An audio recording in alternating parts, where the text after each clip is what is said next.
Yokoso. Wake up late. Here we are. I would argue the Archon Quest probably will take me about 4 hours. So let's do dailies and do the first part of the Archon Quest.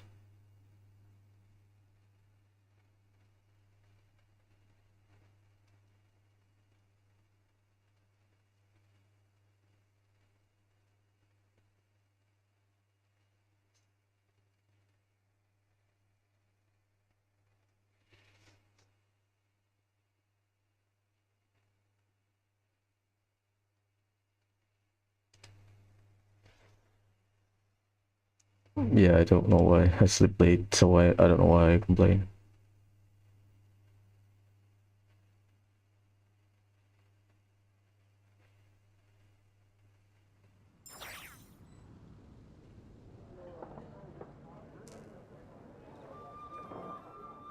Let's start. I need 4 more runs for Dahlia. Maybe 3. If I get like 11, if I get like double drops. So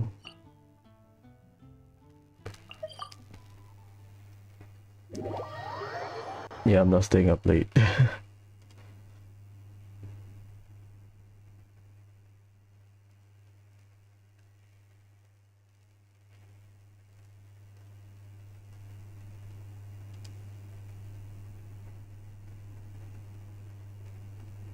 It's Sunday, but tomorrow, interesting.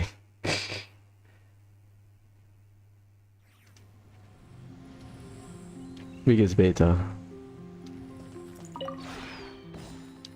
I hope Durin's AoE is bigger. Or maybe he is our Pyro Yalan, Pyro Xingqiu. It's just that his trigger is not normal attack. It's just automated. I cannot go back. Selenic Chronicles, go. This is the second half. Because we cleared the first half and then we got the teapot and whatnot. The teapot item.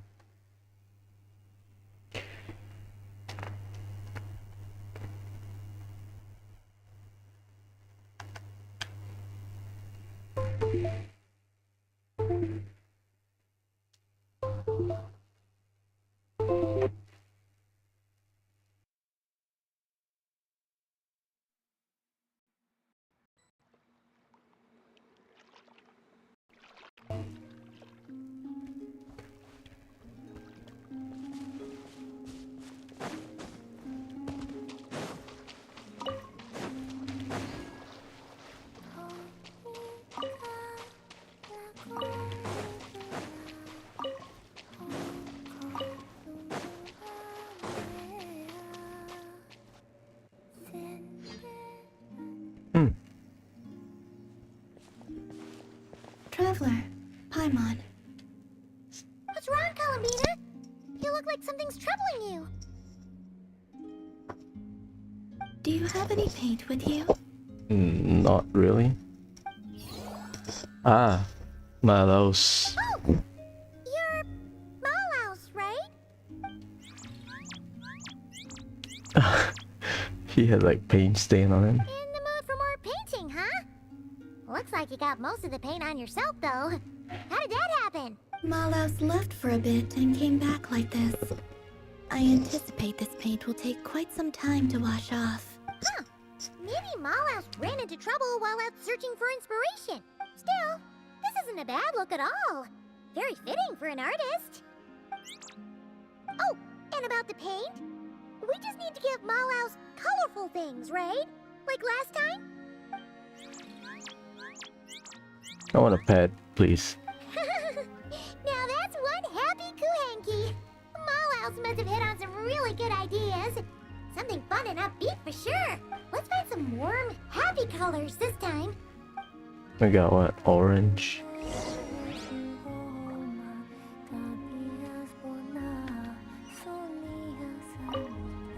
Warm, happy colors. Midsommar berry. Yeah, that makes sense. It's bright.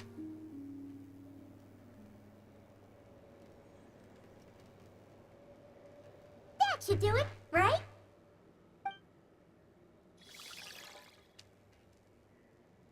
Oh, there she goes, painting away already. Ahem. Dear judges, prepare to be amazed. What kind of masterpiece will our talented Kohenki artists bring us today? Huh? You're done already? Paimon didn't even get to finish her intro. Well, let's see here. Oh, another drawing of Columbina. No surprise there. Is that at the forest? Yeah, it is. You can see the trees and everything. Or it looks like a forest. But Hisey Island doesn't look like this. Hisey Island is like Inazuma, just purple, blue hue. That's cute. Is that a forest somewhere in Notcry? There are so many little animals. I'm afraid you would have to go back to the time before I left the Frost Moon Scions to see a scene like this. Wow! I'm so jealous! Did cute little animals really gather around you like that? And people thought Laoma is the Disney princess. Yes. Most of them were drawn to the Kuvaki around me. They felt safe curling up next to me like that. Oh, that's so awesome! You could pet them all you wanted without them running away! Oh, don't tell me that's her passive. I would say the sheep badgers were the nicest to pet. They're the ones with the big, fluffy tails. The fur on a rhyme-horned deer's neck is quite soft as well. It makes a very comfortable pillow. Which do you prefer? We don't really have the same kind of experience to go off of. But Paimon would probably choose to pet a sheep badger's tail. Sheep badgers can be quite timid.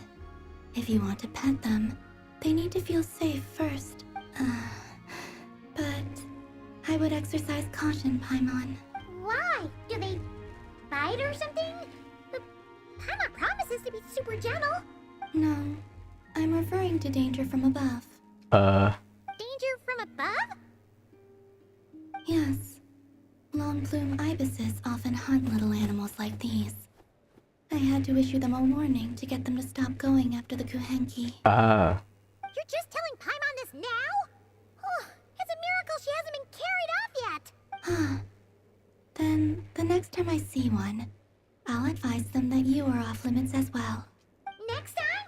No, you need to find one right now, or Paimon will be too scared to even fly out that door. The little one seems strangely curious about the idea of Paimon being carried off by a long plume ibis. Don't even think about painting a picture like that. That will be funny. Kohenki should meet Melusine. I'm just saying.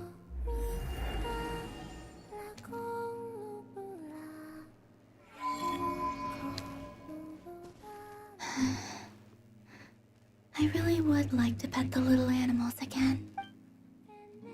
I mean, you can leave. You can leave. She can teleport. That's what we know. Or at least. Why my ping is high after the update? It just went to like 300, 100, 300.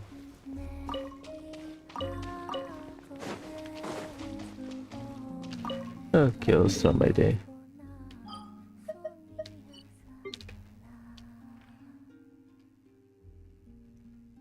I believe it's been 12 hours. I did the Archon Quest is about 6 hours. But some people 6, some people say 8. 6 or 8, doesn't matter.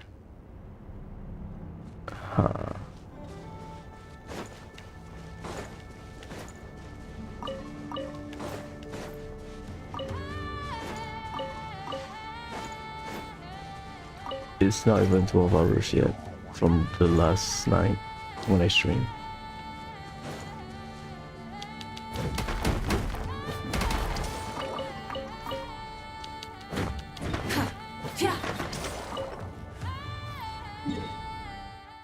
That's cool. At least it has not reset for the common enemy.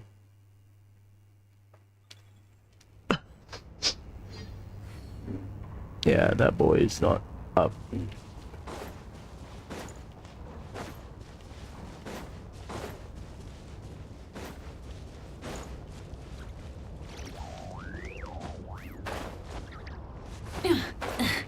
Oh god.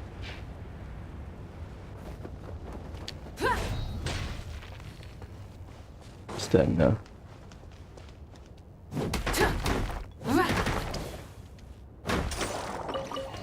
Yeah, my ping refreshes. Maybe because of melee Astral Wonderland. They put a strain on the server because now people are actively participating co-op. I heard that there's a way for you to cheese so that you can level up your mannequin to level 90. I don't mind doing that, but we have to cheese certain stages and I'm afraid that I will get banned.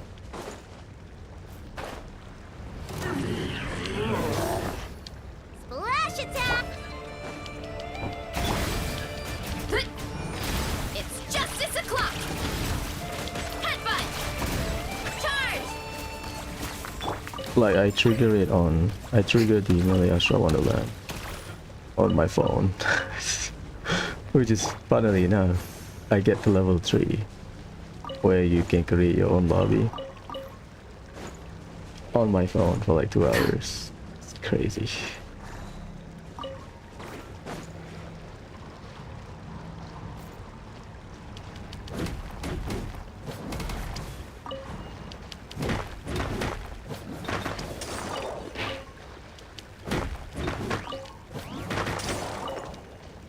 Yeah, not Archon Quest, sorry. The Time to roll! Spiral Abyss will be annoying. Burn it down! What, Yuri? Strike a pose! Oh! Boost! Down below! Hero incoming! Yeah! Headbutt! It's justice o'clock!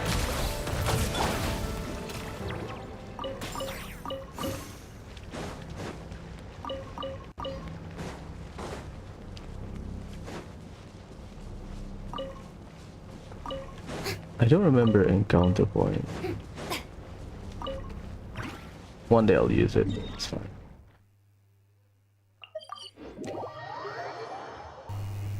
Once I hit like 400, I can just drain it. I have like 500. Not 500, 700, 200 something.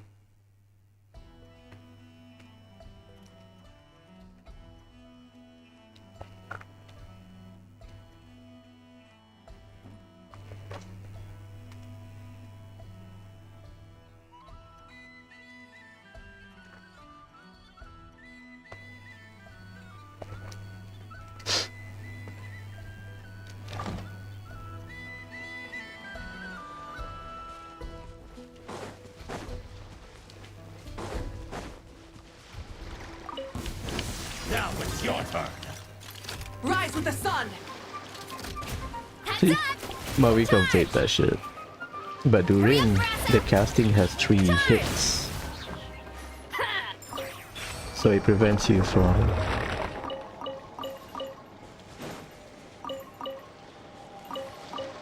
applying stuff.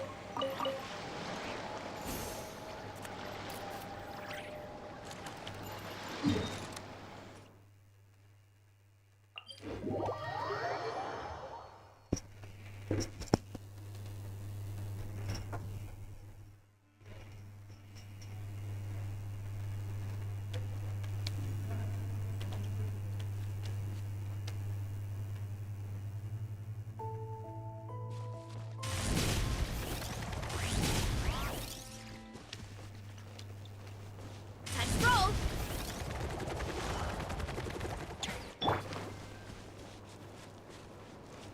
Ready?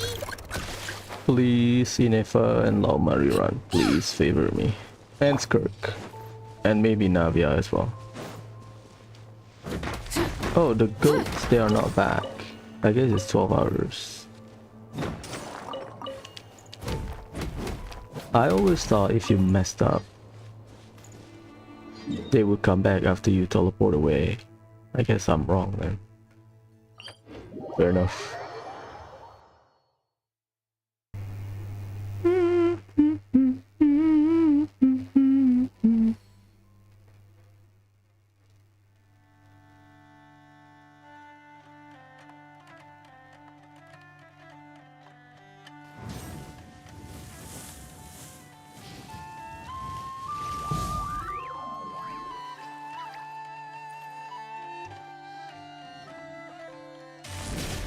This thing is a menace. Let's roll.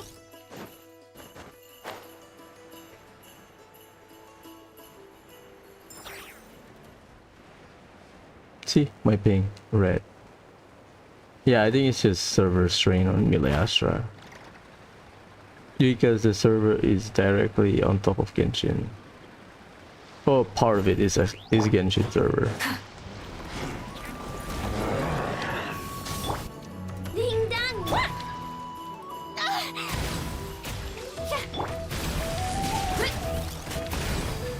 Smash down. Oof. It's justice o'clock. Why you sit far away from each other? Yeah.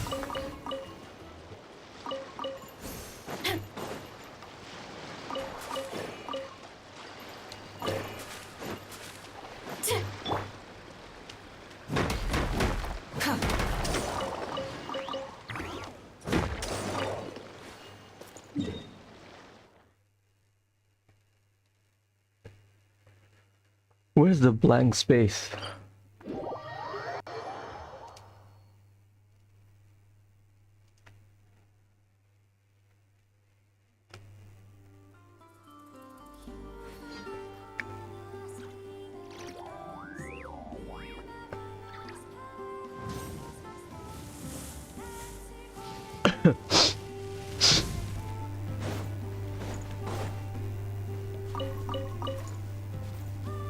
Is that the blank space? Or is that rendering?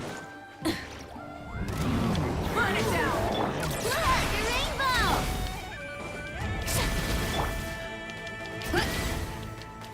Hi. Yeah. Running late again. It's justice o'clock. You know what would be funnier?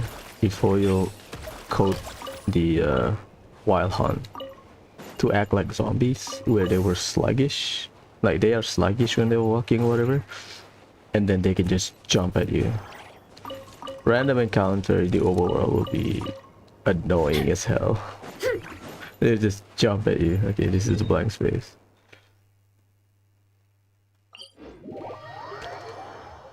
Apparently they are new anecdotes, so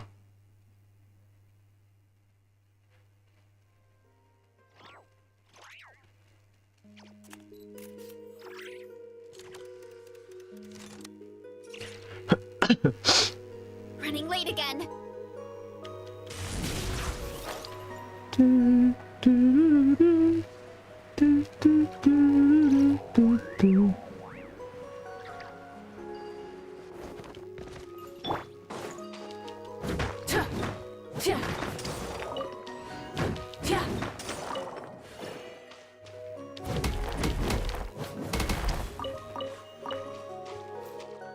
I thought this island would give you free energy.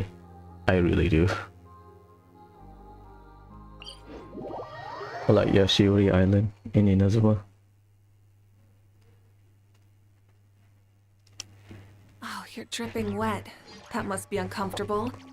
Let's take a break. I'll use my fire to dry you off. They're not down there.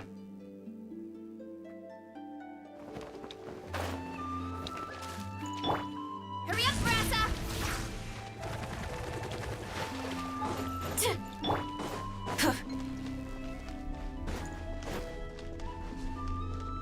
Go to this angle. There you go. That's better. Could be worse.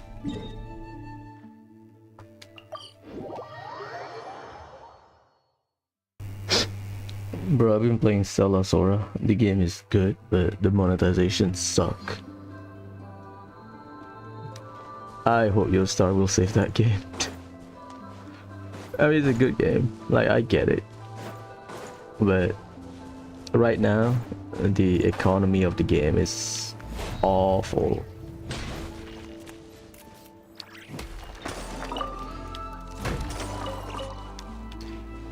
Okay, then.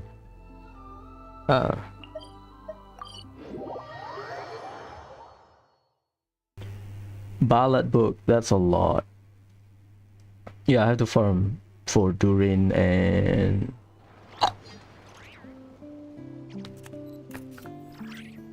Dahlia. Rev the engines!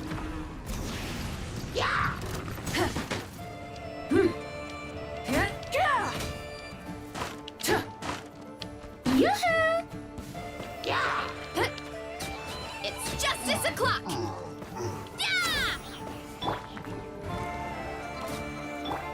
Rise with the sun!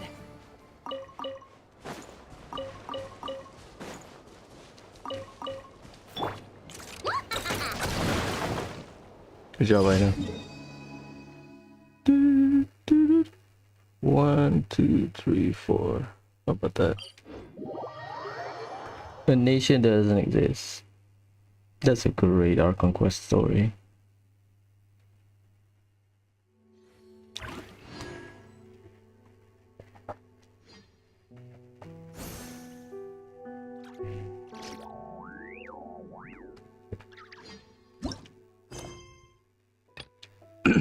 Act 3, okay. Hurry up, Grassa! Either I do it tonight or tomorrow. We'll see. Or and then after that, Light it up! we'll do a special this.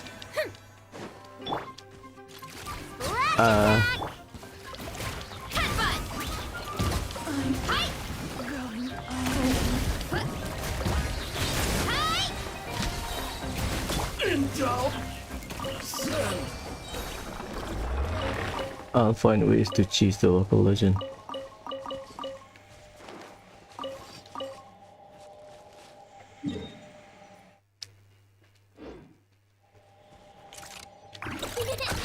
cool! Running late again.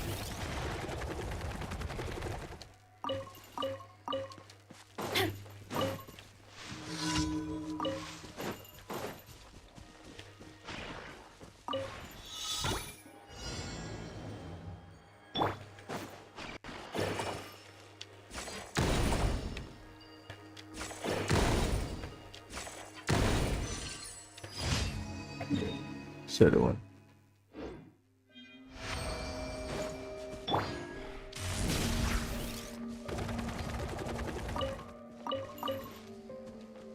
Running late again. Is that the combat one? Yes. Better hold back this time. Yeah! Look out below! Time to roll.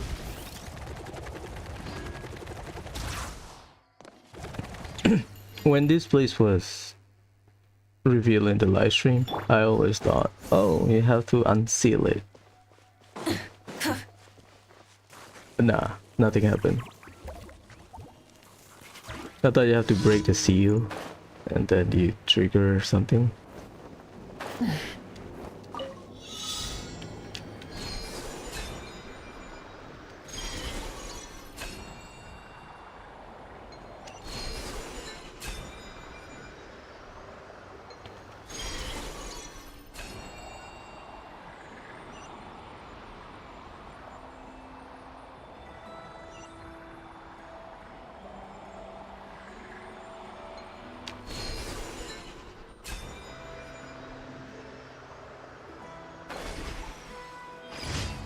Then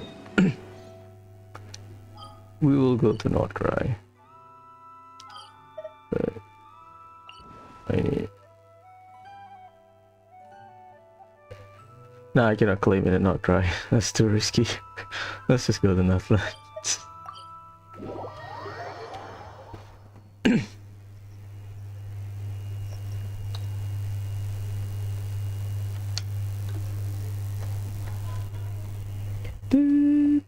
ready.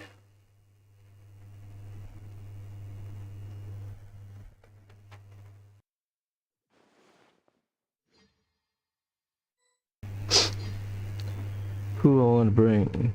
I just bring rainbow team because Thank you for completing today's commissions. Here is your reward. I don't know like elemental shield. I might need help with the element.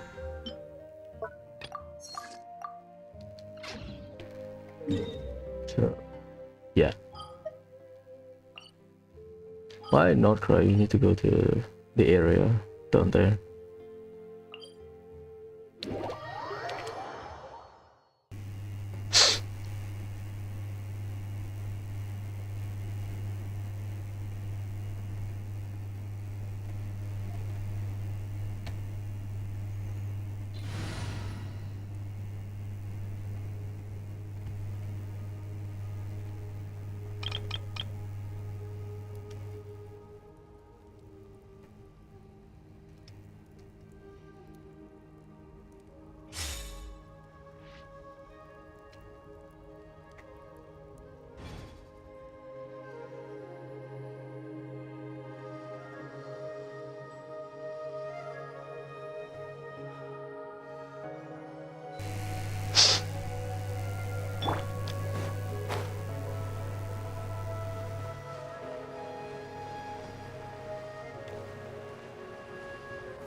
Three run, let's go. If I get lucky, I get 4 drops 3 times. I don't think that will happen. Echo in song. Get to work. Team Lolly, Team Papa. A little amuse-bouche. At first, a quick... Take flight.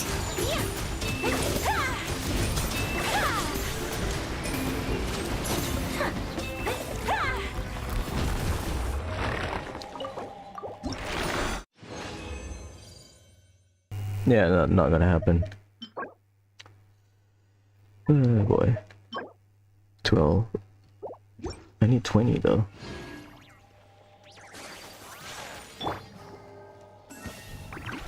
Strike a pose. Time to shine. Fulfill our path. Suffer the wrath of me. A dash of frosting. The pinnacle of excellence. Whirling snow. Commissar to art. Sylvester.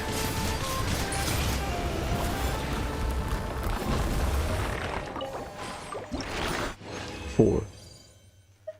Damn it. No, I can get 25 more. Yeah, it's 2 runs. Whatever it takes. Whatever, man. Shower me with praise.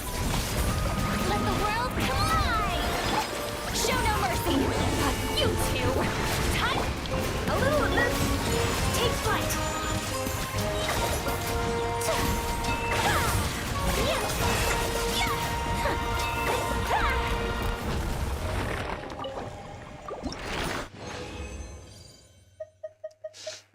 Damn. God damn it.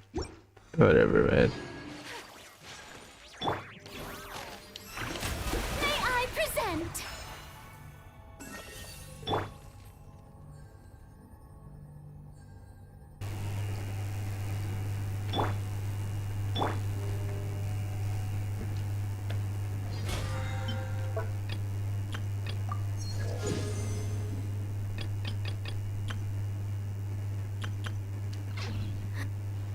Artifact will have to wait. Yeah, now I need to decide who I should bring. Is it Lally or Escoffier? I don't have Off-Wheel Electro because I will bring in Effa for fun.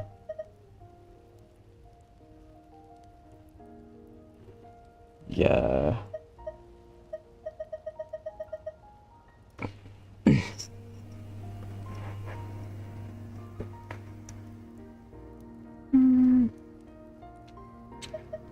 I guess I'll bring Veressa.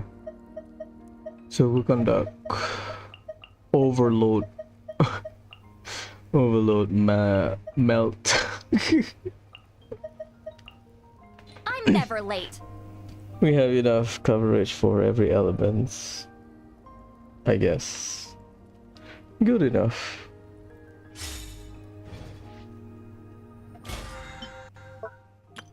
Okay, let's start. Archon Quest time. We're not exploring, so should be fine. Sorry and Sojourn. Oh, we have event.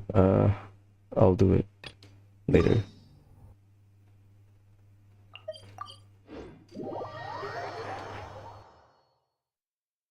The event will unlocks. The event will unlock like day per day, right? Okay, no trigger.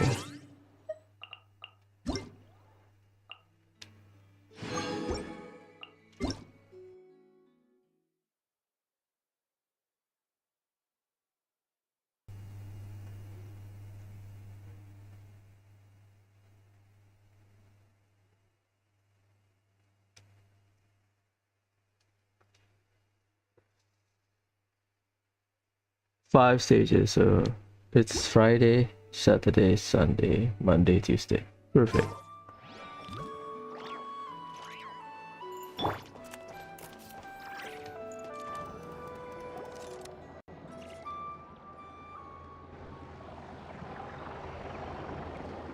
Oh, it's been a few days since we said bye to the others in Nasha Town.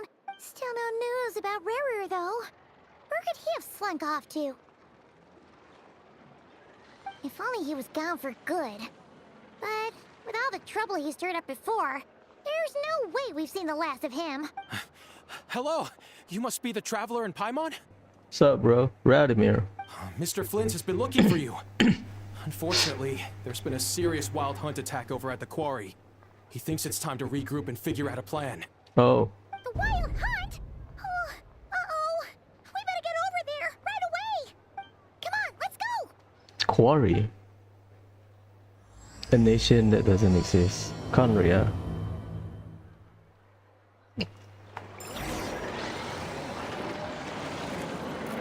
Special guest fashion consultant. Where are the quarries though? Wait. His name is Niku? like meat? Oh, this is a quarry. Yeah, because they are people hitting rocks.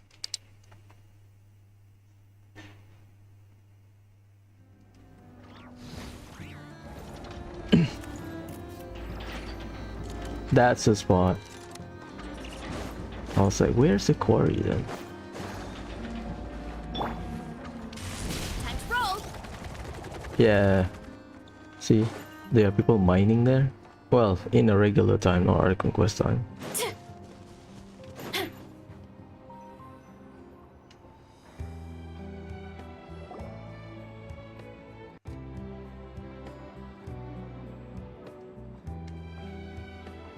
Oh my god. Contaminated.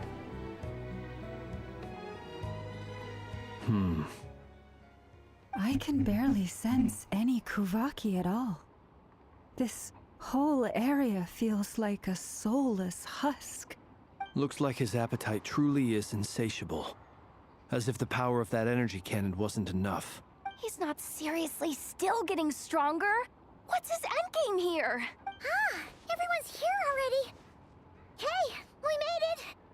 So, what's going on? We've all been on high alert since we split up a few days back, expecting Rarir to strike again. But it's like he just vanished into thin air. No one has seen him nor found any trace of his presence.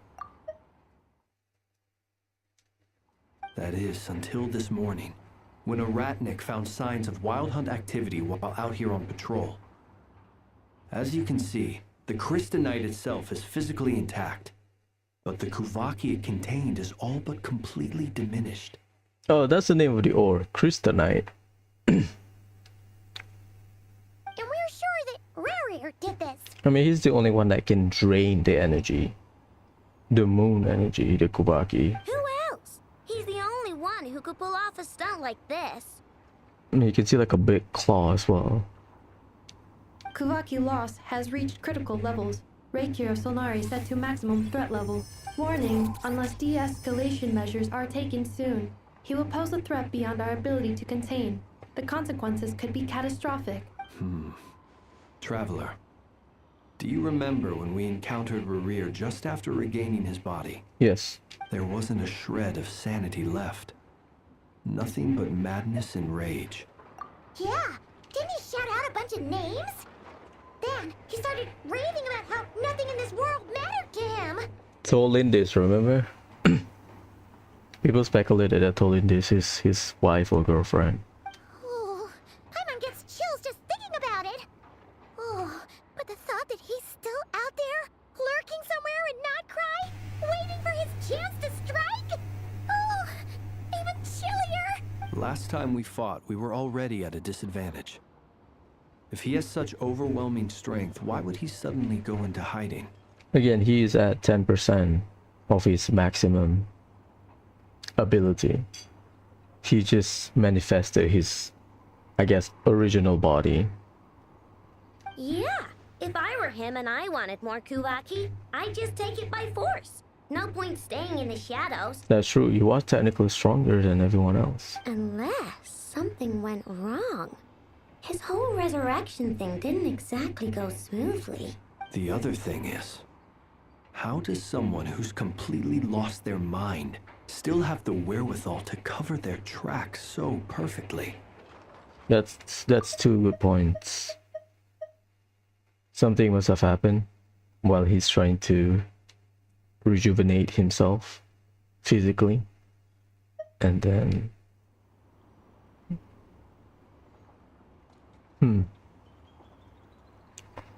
I mean, he is probably planning something. Beats me. According to certain medical studies, insanity does not always entail a complete loss of rationality. It may be that he is simply living in a world of his own. Yeah, okay, makes sense. Because when people say you are insane or you made someone crazy, they just gibberish, right? But that doesn't always the case. That actually sounds about right. He was ranting away to himself the whole time, like he had zero interest in talking to us. There are many unanswered questions here. He could be right under our noses, and we'd still be in the dark. Besides his name and title, we know little about him. Certainly nothing about his past, or what he might be hoping to achieve. Exactly. And we wouldn't even know where to begin looking. Even Boss hadn't heard of the Rahir of Solnari before all this. Not Rachel, Rakir of Solnari. I'd be willing to bet that even if we gathered together every scrap of intel in Nodcry, we still wouldn't find more than, like, 3 useful facts about him. I mean, Kandria and Sinner, we got information about the Sinner because we were directly involved with it. Sumeru, Archon Quest, Dainsleaf, right? Alberic. So, if we do nothing, he'll just keep getting stronger. But if we want to investigate him, we have no idea where to look. Last time we had Marionette and her big robo-buddy to help us, and we still barely held our ground. If we had to face him alone... Pulonia, Paimon. Let's be polite. Pulonia. Oh, Paimon's head hurts just thinking about it. What are we supposed to do against a threat this big? Well, I do have a little hunch about his next move. Given that he attacked the quarry, I'd say it's likely he'll target other places rich in Kuvaki. Kisi Island. Somewhere like the Eye of Krati, or the Pillar of Embla. One thing's for sure. If we just sit back and let him keep absorbing Kuvaki, we really won't stand a chance against him. A perfectly reasonable hypothesis. However, it is worth noting that these two locations are quite far apart. To investigate them both, we'll need to split up. I agree, we should split up. Right now, Rerear's goal seems to be gathering Kuvaki, not fighting us directly. Once we're done, let's regroup on Hisi Island. I guess we go to Eye of Krati. Pillar of the Blood doesn't exist, at least. Wait, why Hisi Island? If I recall correctly, your largest goddess statue was carved from Kuvaki-rich ore, was it not? Oh yeah, the Columbina posing. That's right. Yes, it could well be a potential target of his. I should head back and start evacuating the pilgrims.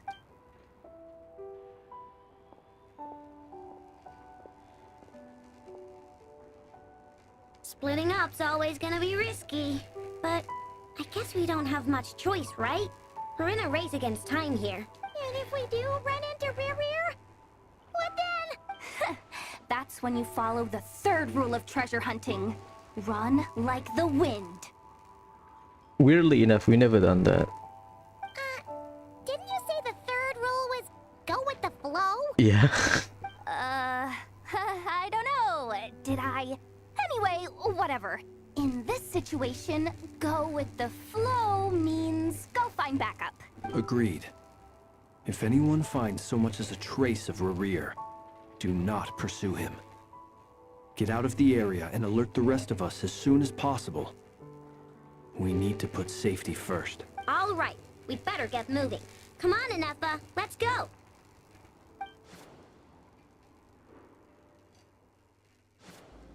I guess they're using the the telescope or whatever. Oh my god.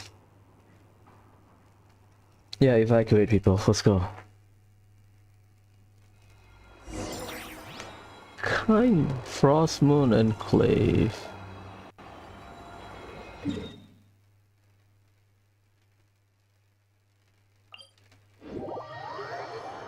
I don't know why I go there. I should just go to the domain. My bad.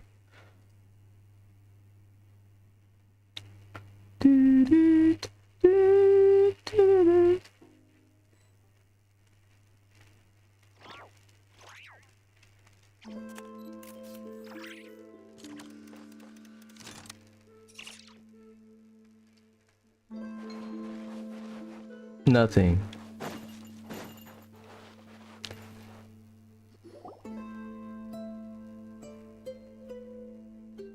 Any leads?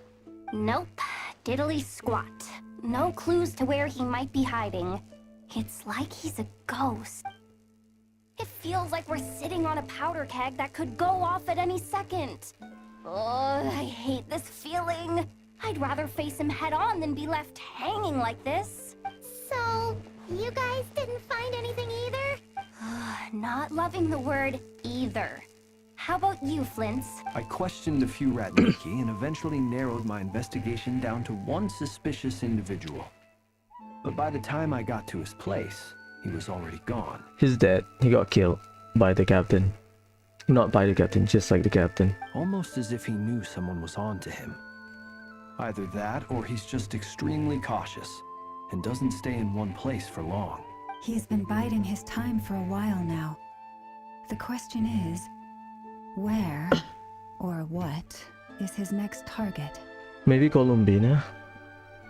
Maybe he goes from one Kuvaki rich area to another to find Columbina. No idea. Since regaining his body, he seems to have lost all interest in the fragment in my possession. If he did still want it, he's had plenty of chances to take it. All we can do now is hope that Ino and Anefa turn up some leads. Darn it, Rerear. If you've got the guts, come face me one-on-one! Yehuda, chill.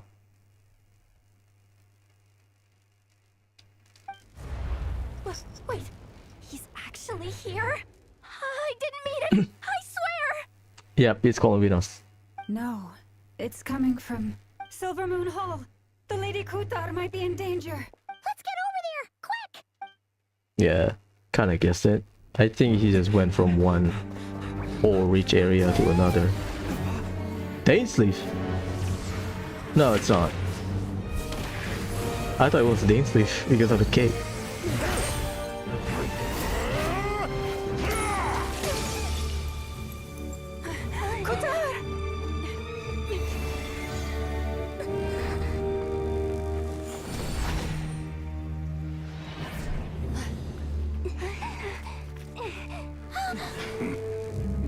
Oh shit. Why is he attacking the damn select? What's going on? No time for questions. Stop him. Let's kill.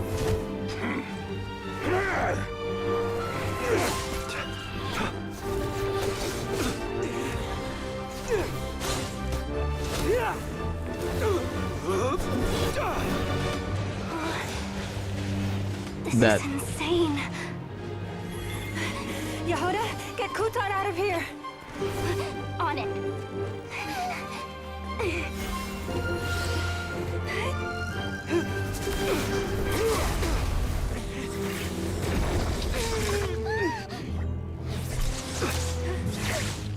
Look where your feeble light has gotten you. Now you shall plunge into darkness. Thalindus, soon I will find a way. Watch out!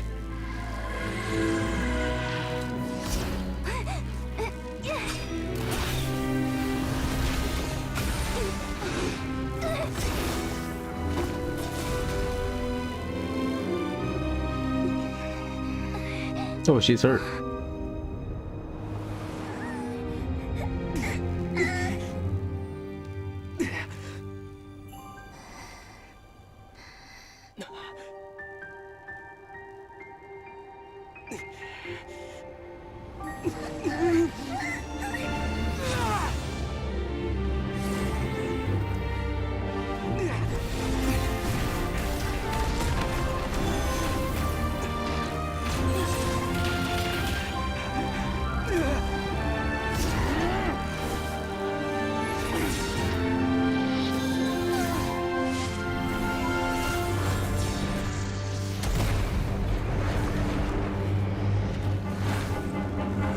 Oh boy.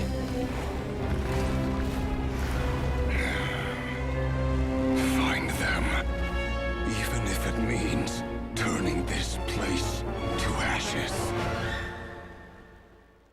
I guess you got teleported somewhere. Silver Moon Hall. So what do we learn? Columbina is a shielder because she has like a barrier. Number one. Number two, Anemo cannot disperse. That was too close. Or Anemo cannot swirl. Haha. Abyssal energy. We barely made it out of there alive. What's that guy's deal? How'd he get so crazy strong? He's a threat to this entire nation. I doubt his strength could even be measured by conventional standards. Again, he's powered by the abyss. I have a question. When me and Anefa showed up, we saw him chasing after this lady like he wanted her dead. What was that all about? Columbina, the jig is up. We weren't there for the whole thing either. They were already duking it out by the time we arrived. Yeah, we didn't see how it all started. It all escalated so quickly, we had no choice but to step in. I just visit Columbina as well. Damn. Kutar, can you shed any light on the situation? Kutar. Cross-checking database. I see. So you're the one that the Frost Moon Scions refer to as the Moon Goddess? Yeah, okay. Thank you, Inefa. That will make things easier. Wait, she's the moon goddess? Oh, no wonder she looks just like all those statues. Yeah, the Selenic Chronicle, remember? I know, I was like, oh, I've seen you somewhere. There are many reasons why people might worship the moon, and just as many why they might despise it. Again, Rashir of Solnari. The Moon Avenger, or in Chinese, is the Moon Hunter.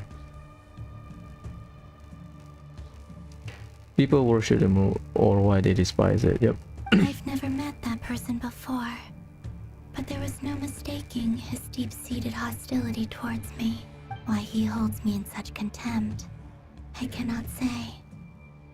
But since he hunts the power of the moon, it's no surprise that I am a target. Kutar. There are many potential motives. For instance, you help the traveler escape his grasp.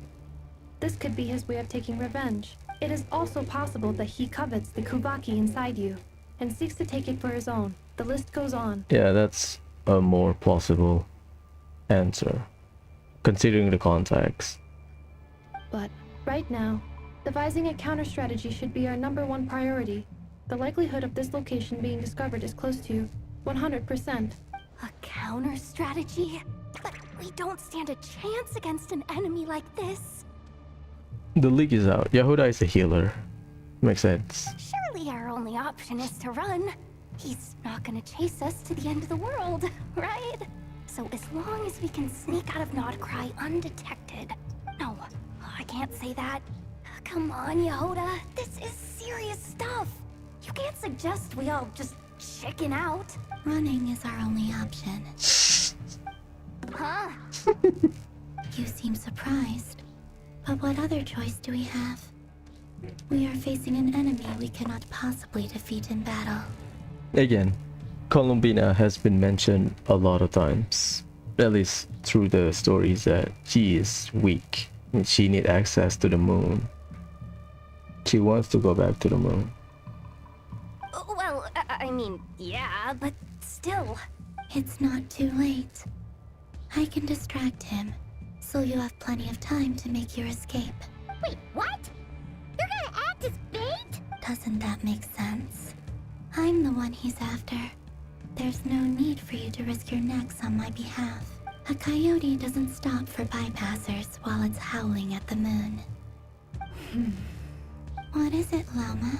The Frost Moon Scions have already grown accustomed to life without their goddess.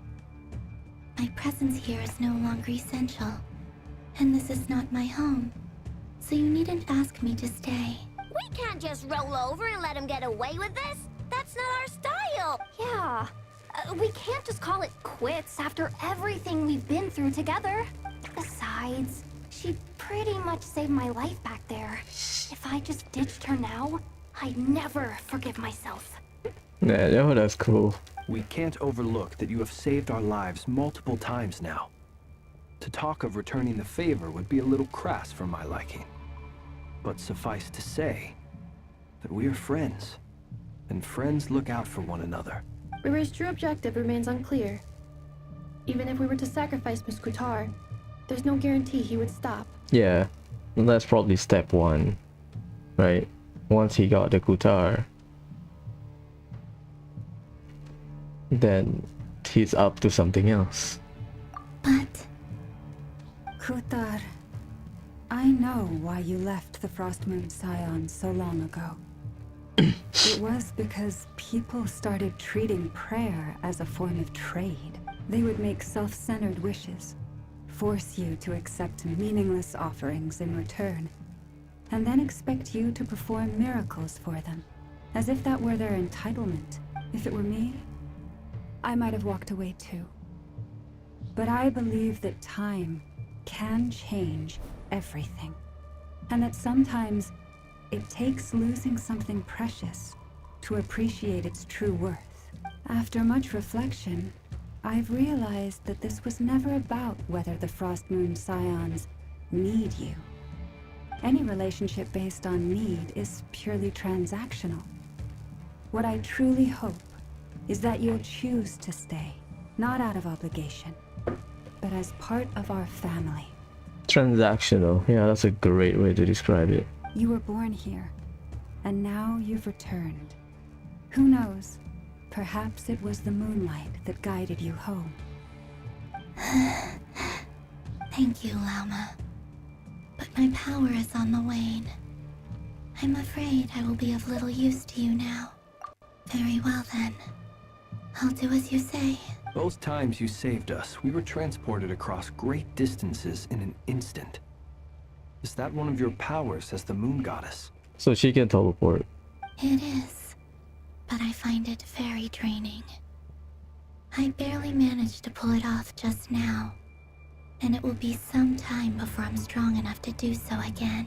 Rejected by the world, my power is dwindling. Like a lake cut off from its source, slowly shrinking away. Now, it has almost run dry. What do you mean, rejected by the world? The 3 moons belonged to the ancient bygone era in which they came into being. From the moment I was born, the world itself has been steadily sapping away at my strength.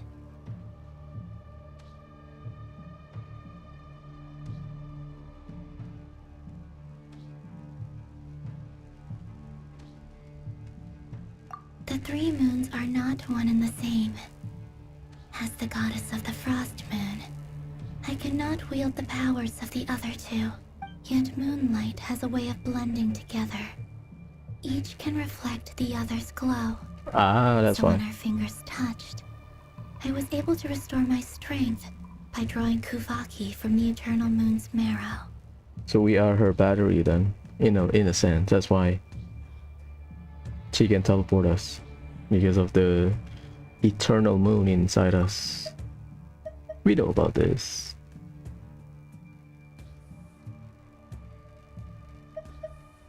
I wonder how her apparently 6.3 patch, story-wise, is she gonna return back to the moon, or something must have happened where the fake sky get blown up, so there will be a hole and we see the true moon, so Columbina can resonate with the moon, the original moon.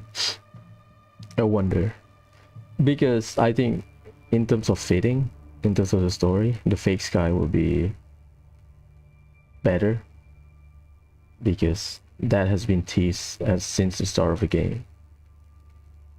So now you have like a physical appearance of, okay, because we have it Nathan as well, where the fake sky is broken and whatnot. So, but if they are following the Kaguya storyline, because Damselet Columbina is based on Kaguya, the moon goddess. Because Kaguya returned to the moon, right? So maybe she will return to the moon. I don't know. I think breaking up the fake sky is better, in my opinion. But this method of recovery is painfully slow. If only we could find the... Ah, shit. It's the Wild Hunt! Even faster than we expected. We'll have to finish this conversation later. See how those Wild Hunt creatures are running away from us. They're likely just a scouting party, which means Rerir won't be far behind. Then what are we waiting for? Let's get the heck out of here! No, so we are running away.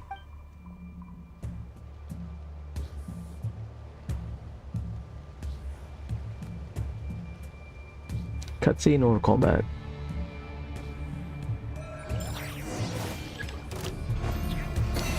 With one heart, we pray.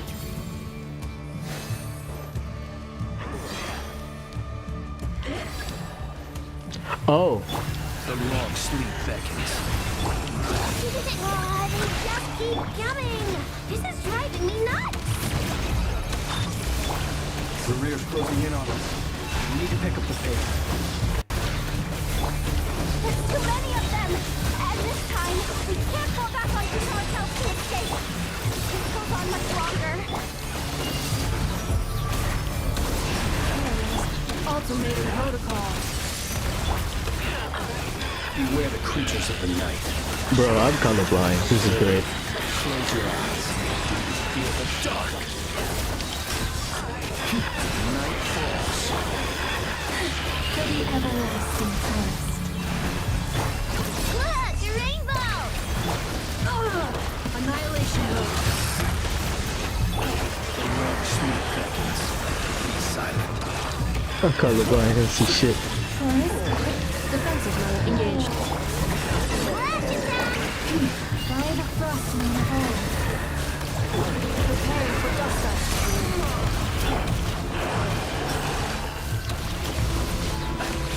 To dust.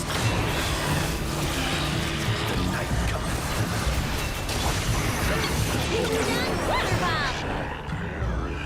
Cutscene. Yeah, there's no ending. It's not like a timer or anything. I was like, what? Do I run? Do I have to run away? Oh, we are supposed to get surrounded.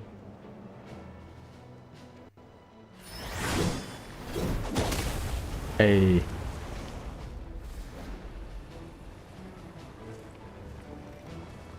What's up, bruh? Looking good.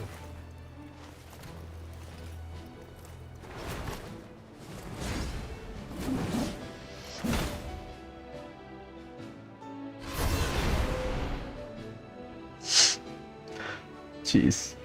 What's the matter? Bit off more than you could chew? Who are you? Uncle Varka! You're back from Amsvartnir? Oh, you're Varka? Grand Master of the Knights of Favonius? We could save the intros for later. Right now, let's get you all out of this hellhole. Follow me. I know somewhere you'll be safe. Oh, is that where I think it is? That's the one. Come on, move! There's no time to waste. Okay, so Yehuda knows. I can rock with that voice. He sounds like one of the NPCs in Gold Steel. I could be wrong.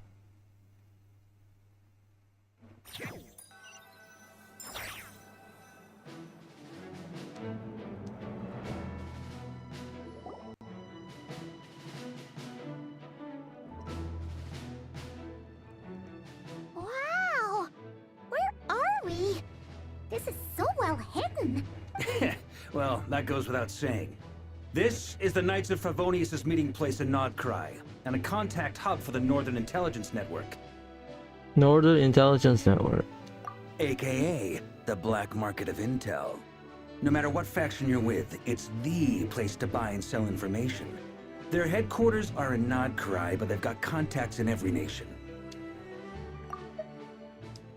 Northern Intelligence Network.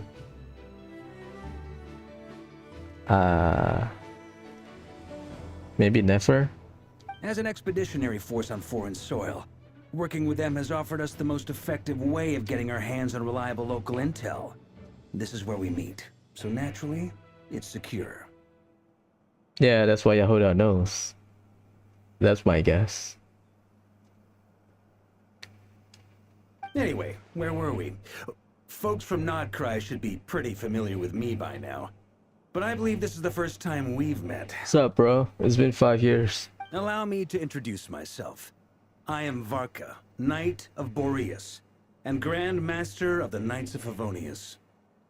Knights of Favonius doesn't have like a logo. I mean, they have the Falcon logo or whatever, but they don't have it on your uniform. We've heard all about you. This meeting's been a long time coming. You look way younger than Paimon expected. But you definitely have that Grand Master vibe. Well, I'm no spring chicken. Just not showing my age yet. Definitely feeling some of that back pain today, though. Rushed back from Amsvartnir without a wink of sleep, only to get right into another fight with that freshly revived maniac. Another? You mean you fought him before? Inside the cave where our spaceship was. Yep. He wasn't nearly as strong back then, but he was still a formidable foe. I brought some of the knights along to give him a little surprise, but he saw us coming from a mile off. My squad took heavy injuries, and I barely made it out alive myself. We knew it might have been our last chance, so we staked everything on it. But still, it wasn't enough to stop him. I really hope that the Mondstadt Knights of Favonius expedition will have like a big payoff. Because they moved from one nation to another. They were in Natlan, they went to Nordgrai, they went to Snezhnaya or whatever. I hope there will be like a payoff. I tried tracking him down afterwards, but he didn't leave a trace. Even in his unhinged mental state, he's as cautious as any trained operative. So, I decided to come find you. And as luck would have it, turned up to find you being ambushed by the Wild Hunt. The rest, you already know. Is that why he's been frantically absorbing Kuvaki these past few days? Because he sees you as a threat? Maybe I'm part of the equation, but even if I weren't, I'm sure he'd still be gathering power. He's clearly working up towards something. Note to self, Uncle Varka's strength rating officially upgraded. Guess it's my turn to ask questions now. So, what exactly has been happening in Nodcry? Why is the Wild Hunt returned in humanoid form? And why is it after you? That's a long story, but I'll try to make it quick.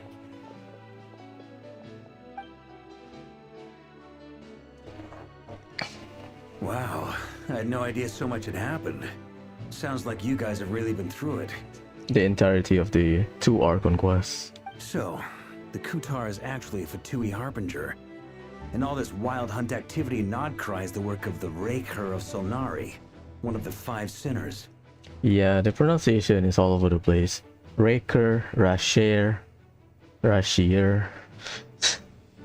Oh, that's a lot to take in. Need some time to wrap my head around it all. I think Mondstadt has more affinity with the Abyss, considering that we are dealing with them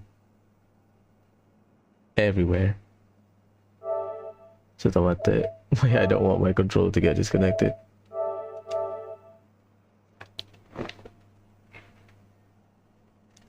I'm just saying, like, Mondstadt should be more familiar with the Abyss.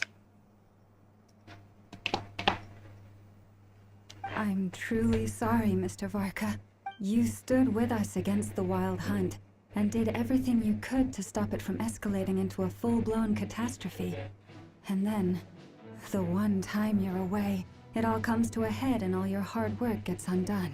Or maybe Varka feels familiar about the Notcry fight against the Wild Hunt because back home, he's fighting the Abyss. You've got nothing to apologize for, Miss Moonchanter. You can plan 100 steps ahead and still slip up. That's just life. No one knows what tomorrow holds.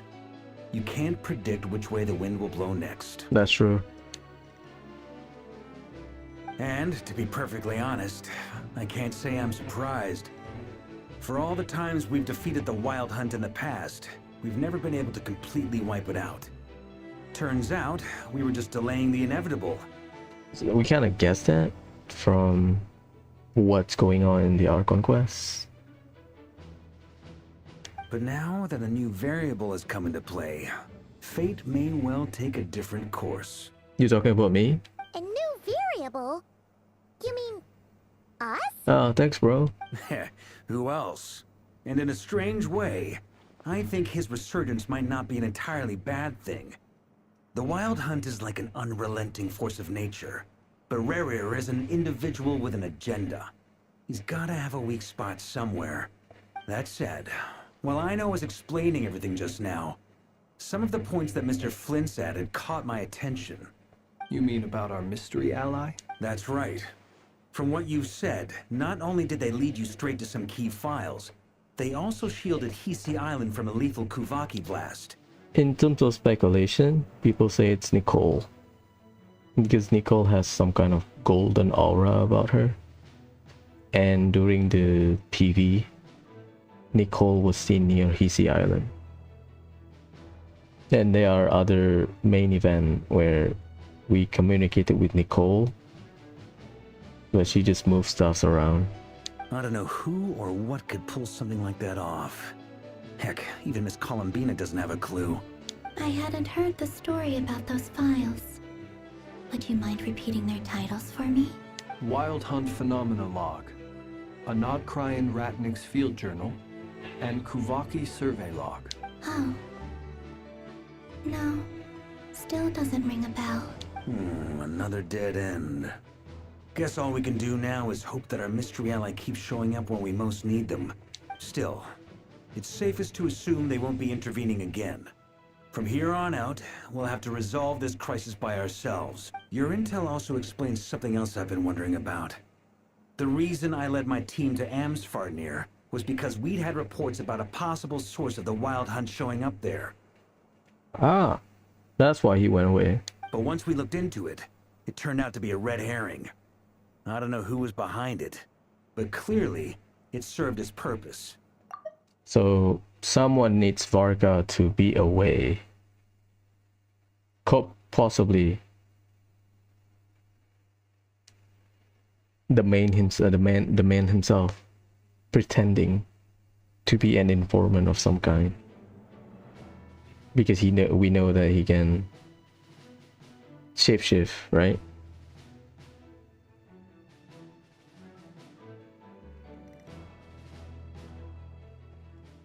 I doubt it's by chance that he happened to make his comeback while my attention was diverted.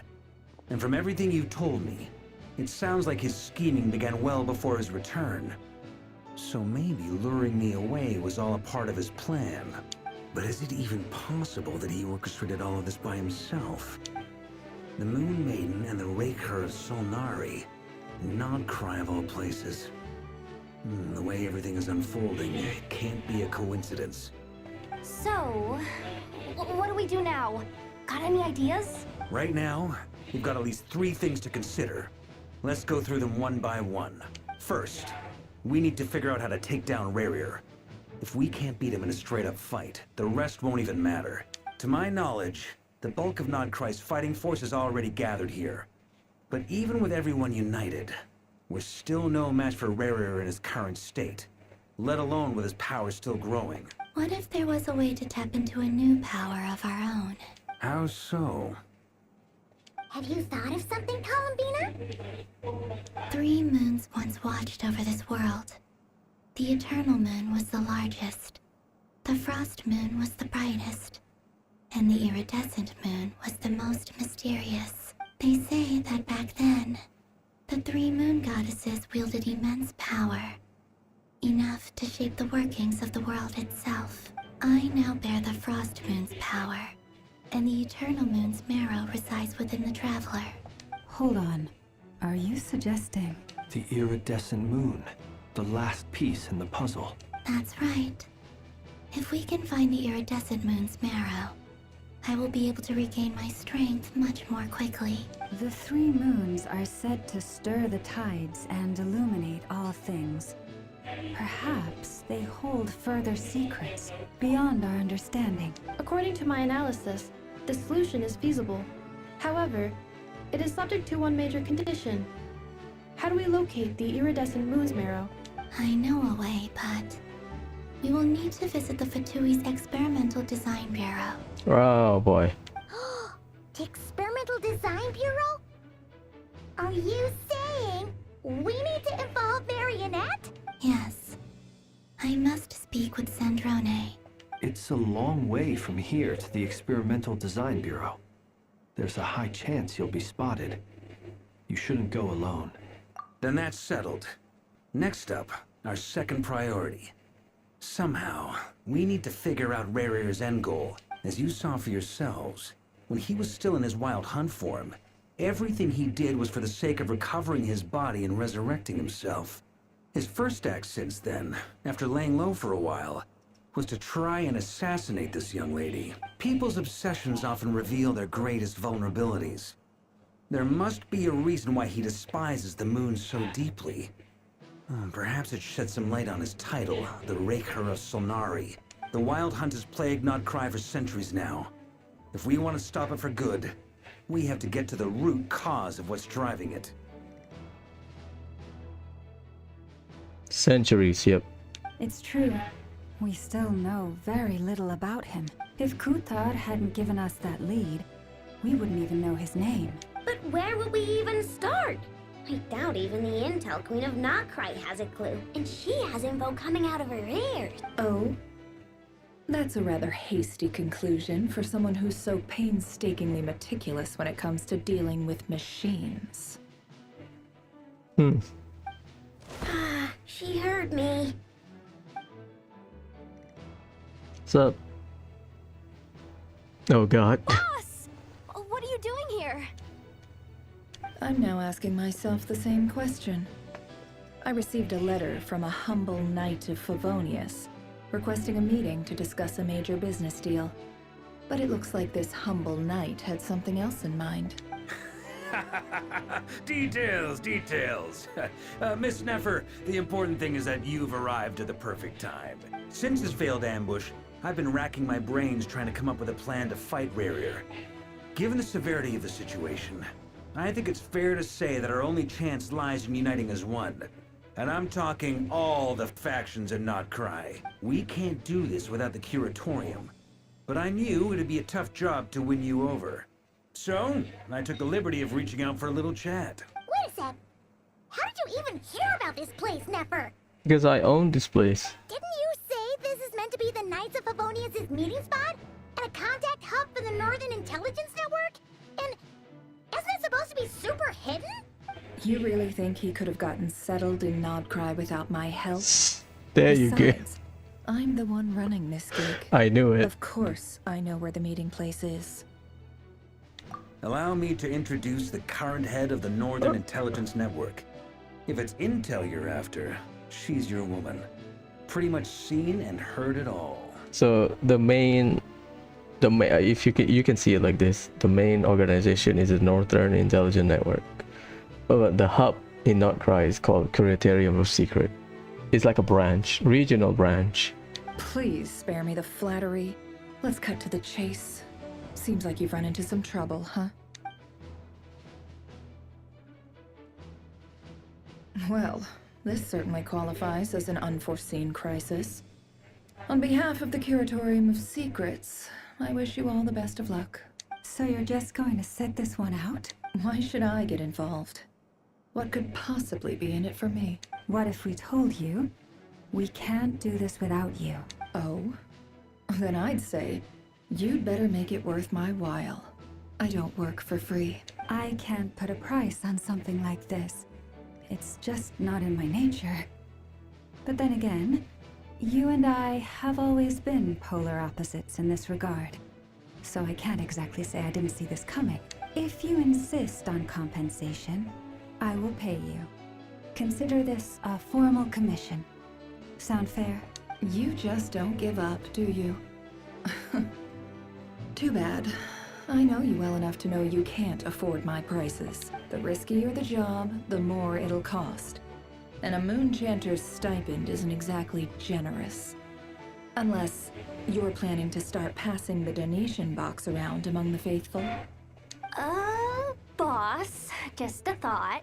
If they come up short, maybe you can take the difference out of my next few paychecks. Oh man, yeah, that's cool. Things got really dangerous during the fight with Rerir. If this girl hadn't saved me, I'd be leyline fodder by now. I'd be gone for good, boss. If there's any way we can make this work, I'd really like to help her. Please, I'm begging you. This is why I'm always telling you never accept favors. They are the hardest debts to repay. You have to be careful who you get involved with, or you invite all kinds of misfortune. Very well, Yehoda, I will help. But just this once. Don't count on this happening again. Flynn's, that fragment that Rerir was after, do you still have it on you? Of course. Let me borrow it. I need it to follow up on some leads. Wait, you actually have some lead? Shh. This is top secret information. I get it. We all have things we'd rather keep to ourselves. Plus, I know we can count on you. So we'll leave the intel gathering in your hands. And that brings me to the third and final item. We need to find a way to distract him. We need time to make our move, so someone will have to stall him. Flynn's. I'm in for this part, no matter what. Anyone coming with? Count me in too. Come off it, you two. Quit playing heroes. I'm way ahead of you here. Nefa did a scan of the Moon Goddess's Kubaki signature, and we're gonna use it to make some decoys over at the Kramkake craft shop. Anyone who's in, follow me. Once they're ready, we'll deploy the decoys across Nogcry. So as long as the rest of you keep moving, he won't catch on to your scent and won't be able to track you down. I like it. Genius idea. No biggie. All right then, we'll split into 3 teams. Once your team has finished their mission, return here and wait for the others. Dismissed. So they both investigated. We will go with Kolobina, the rest will join Aina. You have to walk there. Ooh. Oh, I like the drawing. Fireman Traveler. That's a cute drawing. That's the doodles we've been talking about.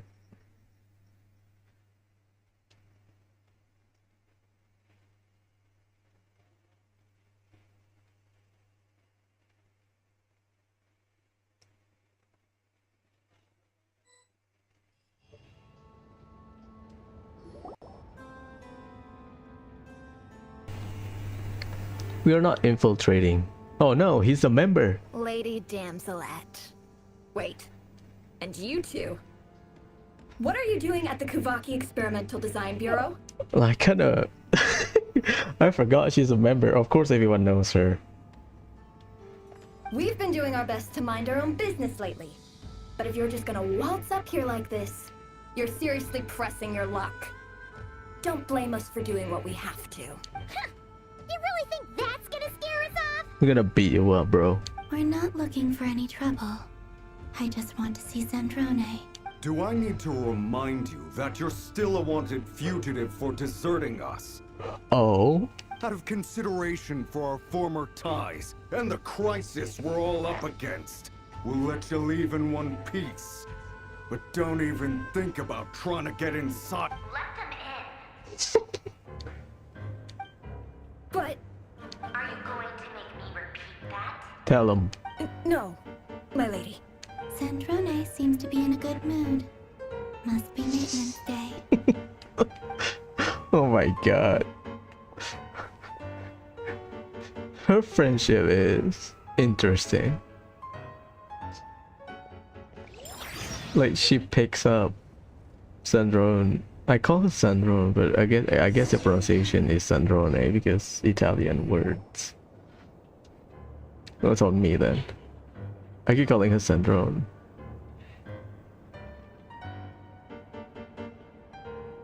So tell me, to what do I owe the honor this time? Actually, before you answer that, just so we're clear, we're not colleagues anymore, Columbina. I don't owe you anything.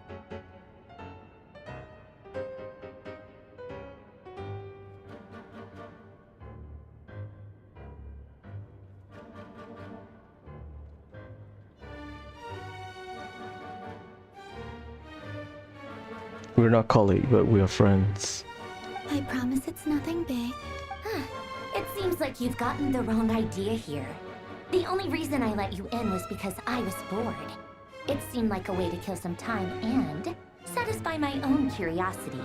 Whatever miscalculations I may or may not have made in the past, I haven't lost the plot enough to even consider sticking my neck out for your sakes. I'd like to speak with Arlecchino. What? Huh? You mean the knave? I guess she knows about the book. Or maybe she sensed that Arlecchino is part of the Crimson Moon. I'd like to speak with Arlecchino. Is she in Nodcry? No, she's not. Once the work on this facility was completed, she went back with the Rooster and Regrator. The only ones in Nodcry are me and... What is it you need to speak to her about anyway? The Rooster, Pulcinella, Regrator, Baiju Altar. I guess, and Dottore probably. Rerir is hunting me. If I'm going to face him, I must first retrieve the lost moon.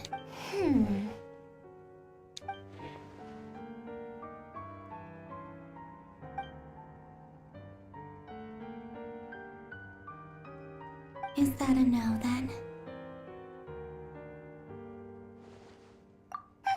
As if I need reminding. I was this close to settling things with him before someone decided to whisk me away to their weird little garden.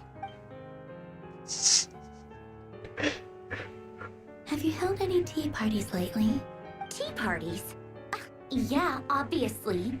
You don't seriously think we'd pack it all in just because you aren't here. If anything, they've been more eventful than ever. Just me, Arlecchino, and a bunch of insolent and sensitive guests who won't stop asking where you've gone. Oh, they've been a real joy. I bet you served them the worst tea you have. Just like you used to do to me when I upset you. Who cares about how good the tea is when there's no one around to drink it? I keep losing people. First Rosaline, now you. I'm running out of people who can make me laugh. Honestly, what could be more ridiculous than a multi-centenarian goddess who's only ever had the plain herbal tea she received as offerings? Oh, she's gonna... So... Oh, she's buddy-buddy with Signora then. That's cool. I did not expect that. So what? We have Marionette, Signora, Columbina, Arlecchino.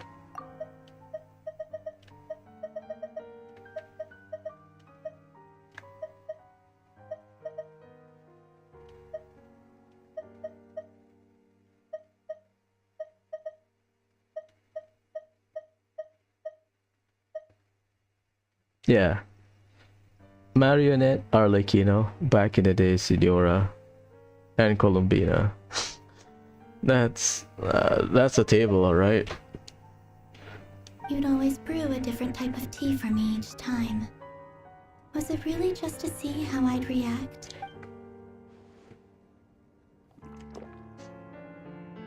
Yes. Well, duh. Why else? Watching you squirm was practically my only form of entertainment.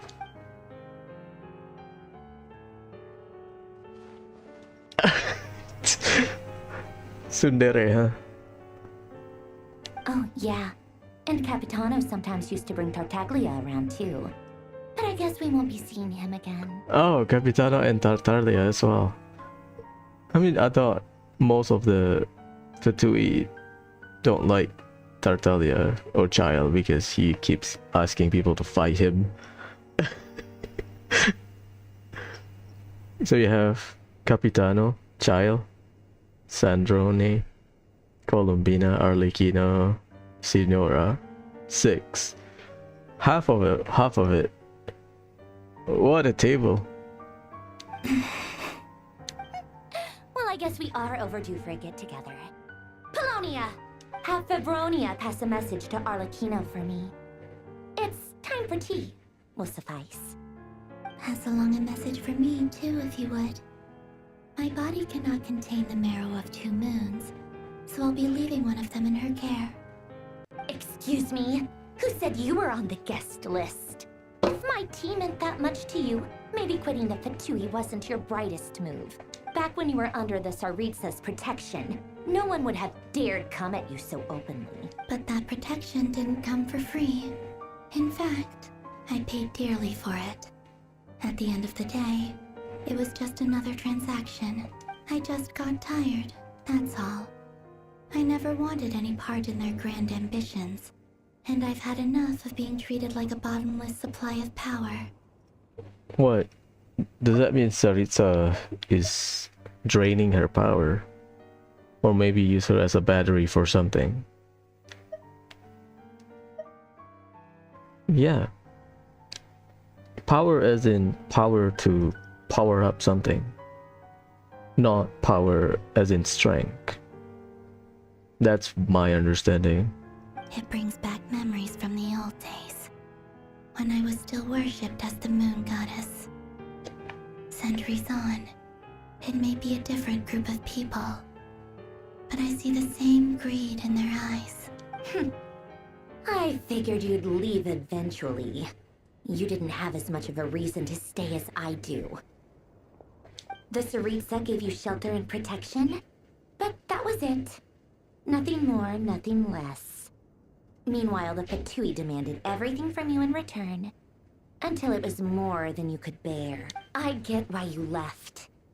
And frankly, I have no interest in dragging you back just because the higher-ups told me to. But if you keep hanging around with this riffraff, the next time we cross paths, we might be enemies for real. What the hell?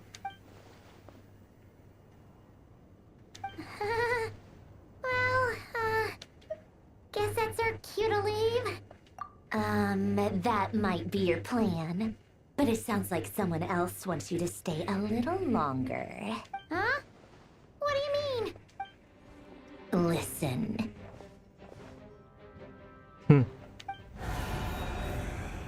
Oh boy. My lady, it's the Wild Hunt. A horde of monsters is headed straight for the facility. Another uninvited guest trying to crash my tea party. Clear the area. I'll handle this. Wait, what? You want us to leave you here by yourself? Huh, you'll be lucky to make it out of this alive. You really think you can afford to worry about me?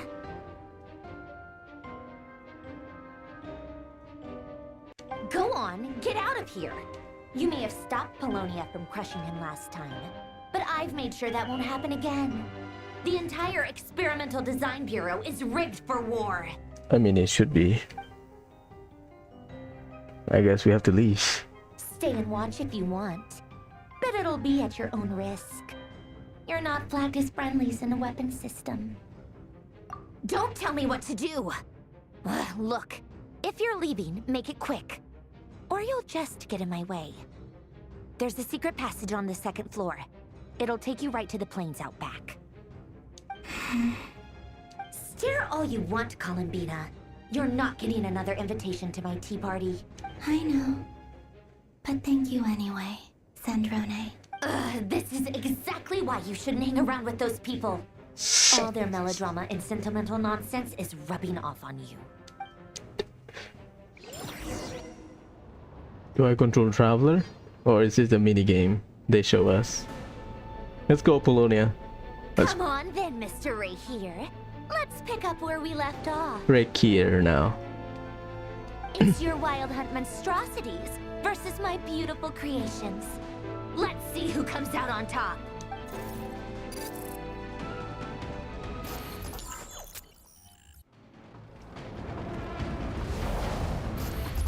Is this a mini game?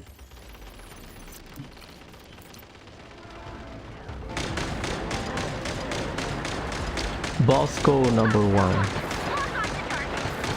That's the name.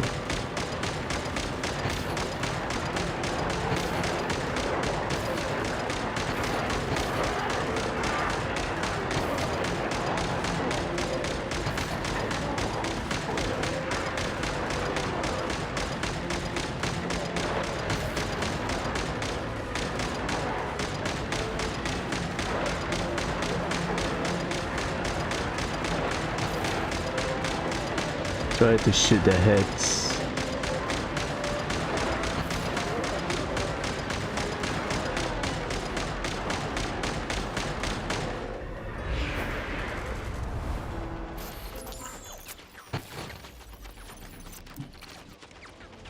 Good work, Bosco 1.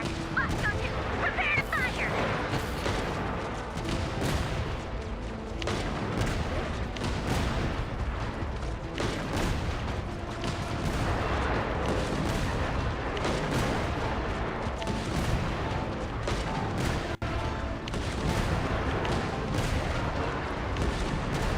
This one's better.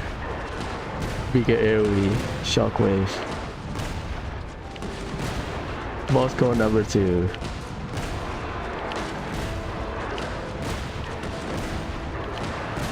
This is tower defense technically.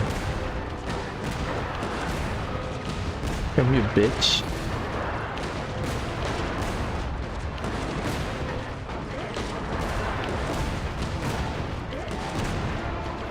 Nice. You have like a laser beam or some shit?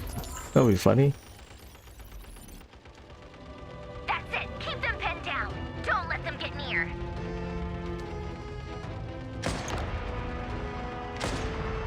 Oh, it's a sniper.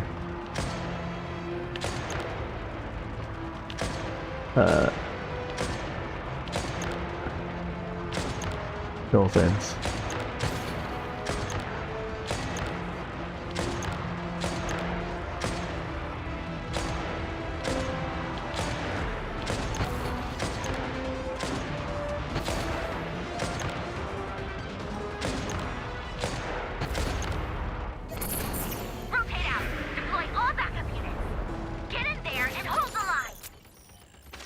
Flamethrower.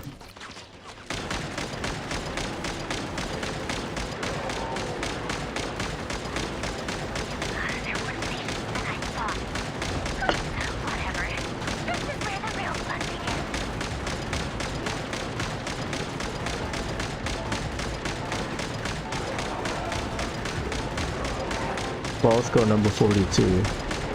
So every robot is like a terminal, I guess, where she can directly control them. Don't worry. Once this is over, I'll put it all back together again. Ah.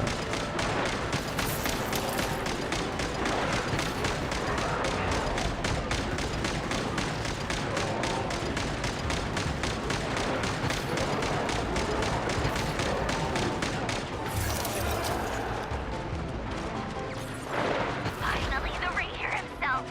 Time to. Oh shit, it's back. Huh? Where'd he go? Uh-oh.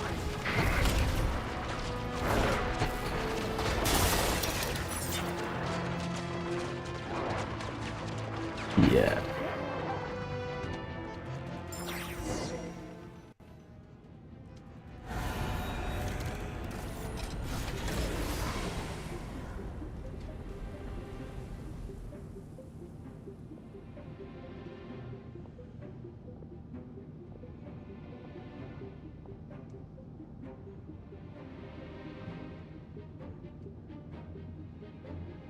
Polonia, get him!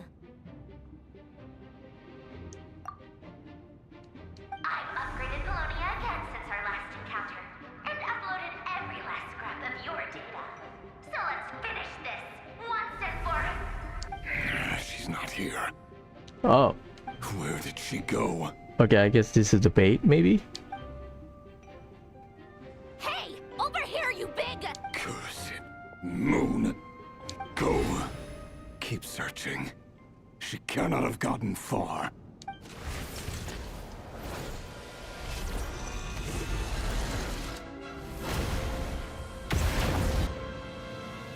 One shot.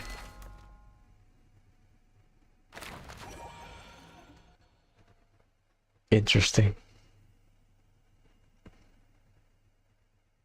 That's Lauma talking to the birds.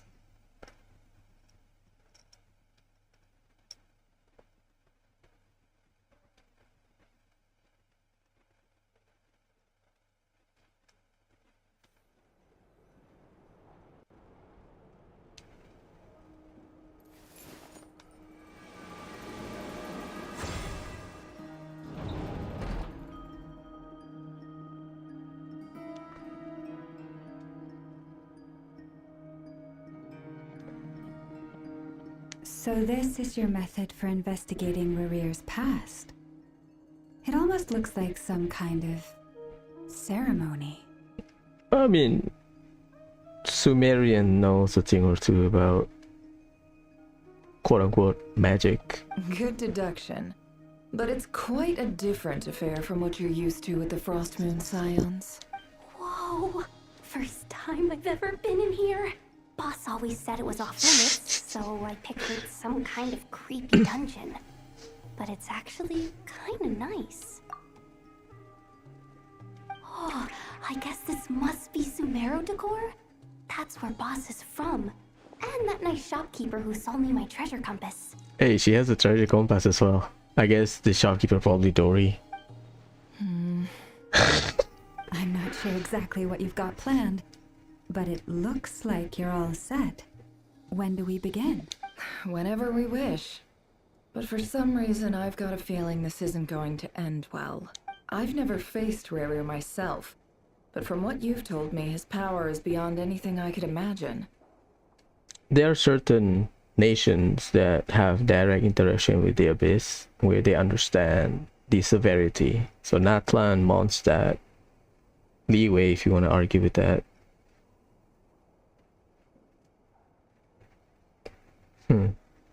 I, on the other hand, am just an ordinary businesswoman. Our paths should never have crossed, yet here I am, forced to make an enemy of him. If you ask me, you're about as far from ordinary as it gets. So what are you saying? You're getting cold feet? Nice. Taunt her. Once I take a job, there's no backing out. Still, I have to ask myself if the power I'm relying on will even work on an opponent of this caliber. And also how to make sure I come out of this alive if things spiral out of control. Death is the one thing we can take for granted. It is the great equalizer, however fortunate or unfortunate we may otherwise be. So it's important to consider how to spend what lifespan we have left. Come on, boss. Lighten up. Quit talking about death. It's bad luck. For once, I agree with you. When you're up against a foe like Rerir, there's no such thing as being too prepared. Is there anything I can do to help? That won't be necessary. I've already made up my mind. Time to cash in a precious favor I've been saving for a rainy day. Yehoda, I need you to find someone for me. The sooner the better. Eh? Find who? That shady merchant who sold you an overpriced treasure compass the other day. Dory. Come on, boss. You're pulling my leg again. In what way is she shady? She showed up when I was completely lost and sold me a neat little gadget that was exactly what I needed. Trust me, she's a good person. Anyway, I know who you're talking about. Don't go anywhere. I'll be right back. What's Dory with this?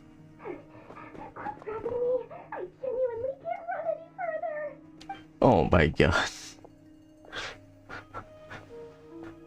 Hey, aren't you? What's up? What is it? What's the big rush? You dragged me out of a dream where I was literally swimming in Mora.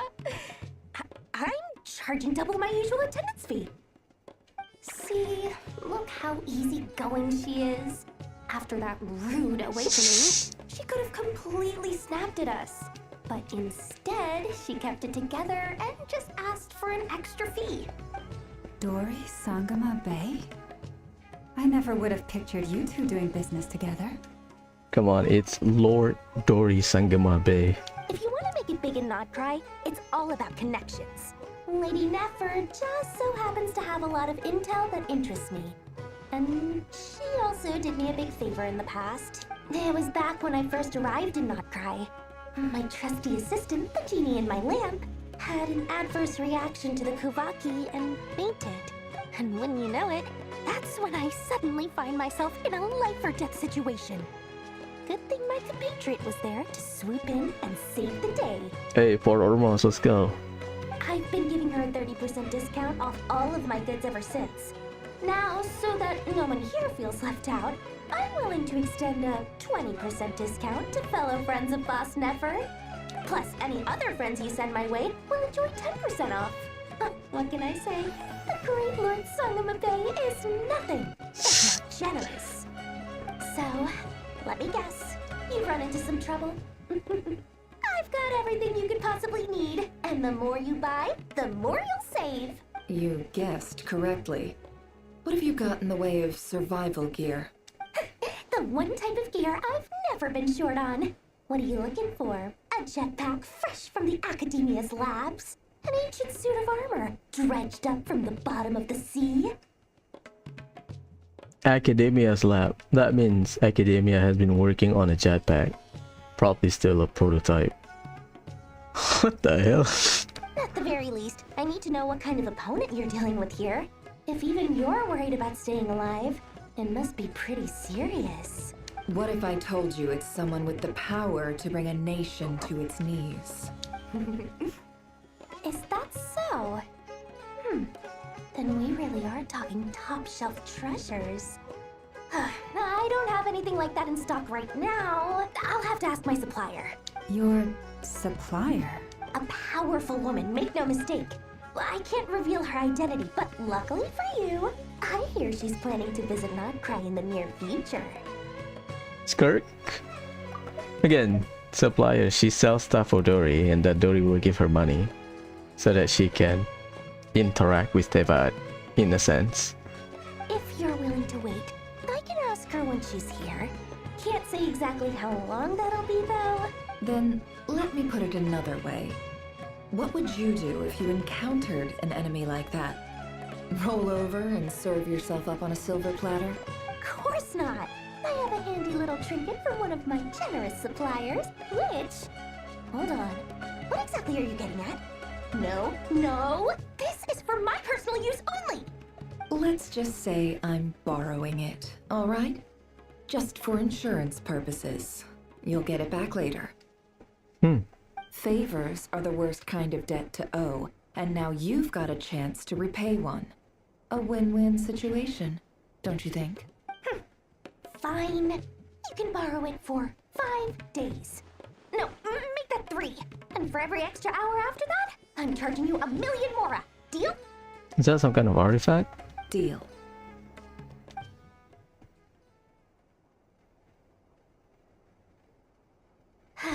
What a way to start the day.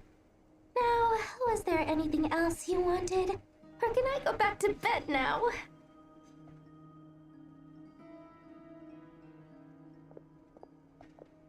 That will be all. Take care now. Don't trip up on your way back, friend. See you later! You're my favorite shopkeeper. Oh, I guess it's some kind of artifact.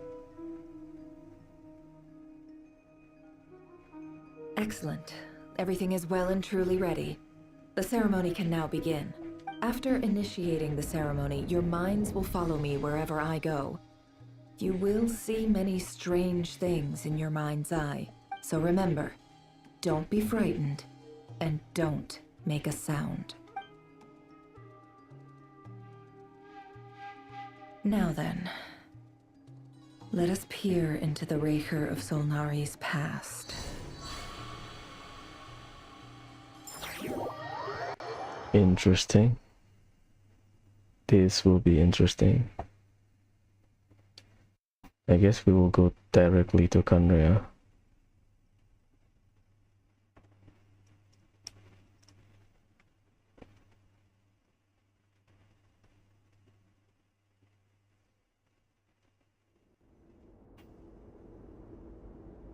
I made it.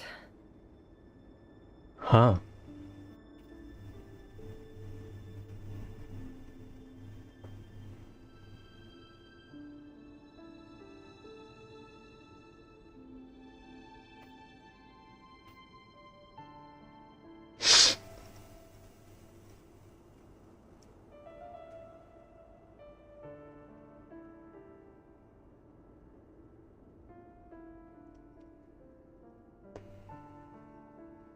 I don't recognize this style of architecture.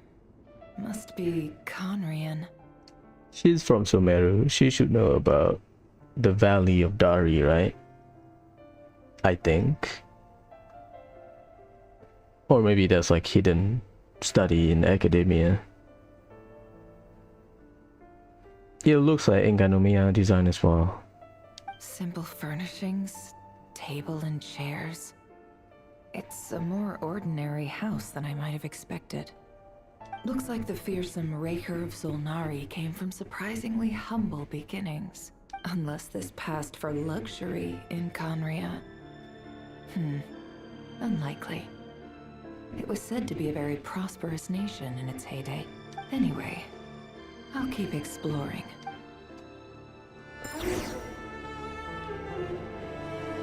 Yeah, it look normal. This is like the door we can enter in Enkanomiya, right?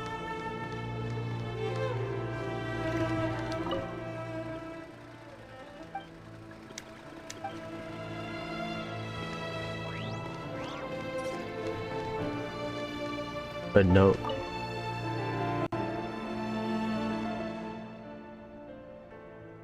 Hi, Rivier.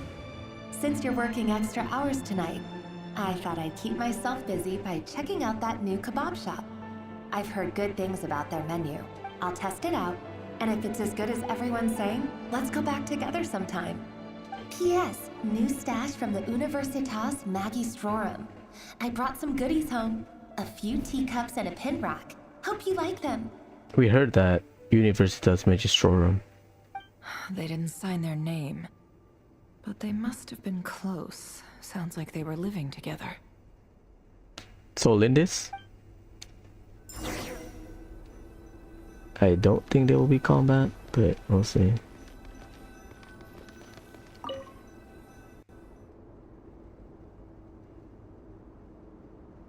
I went over to Joseph's for drinks today.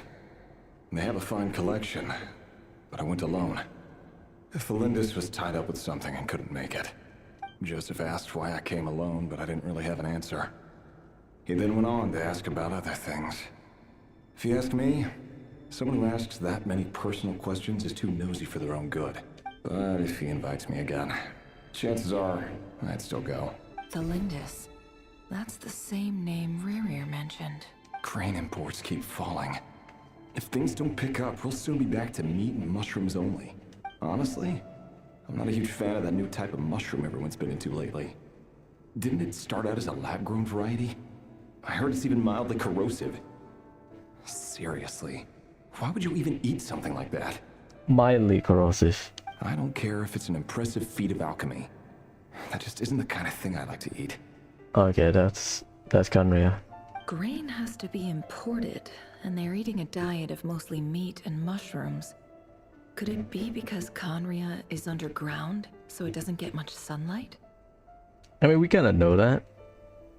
Okay, Kanria is pretty literal, the way it was described in the game. And going to the entrance of Kanria in Sumeru, it's pretty deep under the ground. That would explain why they use so much stone in their buildings. They even use alchemically modified strains for food. Seems like the people of Conria don't have many options when it comes to dining. I've just about saved up enough now. Time to buy it and keep it somewhere safe. Making a big purchase. I wonder what it is.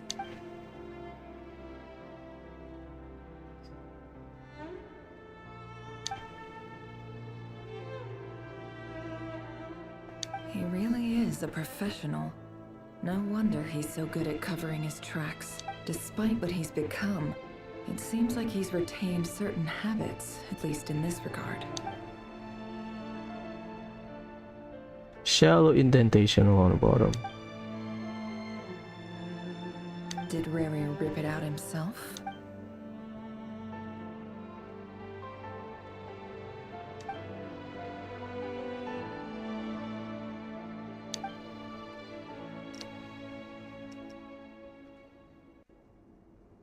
Before I met you, I was convinced that my heart was nothing more than a stagnant pool, the burial place of a fallen moon. A withered, windless grove where the waters rested forever unrippled. Burial place of a fallen moon. Huh. It was you who helped me see that my heart hadn't entirely withered away. That it could still beat to the rhythm of love. This is just trivial sentimentality from the looks of it. Why would he go to the trouble of hiding that? The burial place of a fallen moon. That could be literal. That could be metaphorical. Interesting. Yep, very Enkanomiya-like. And even funnier, Enkanomiya is also underground.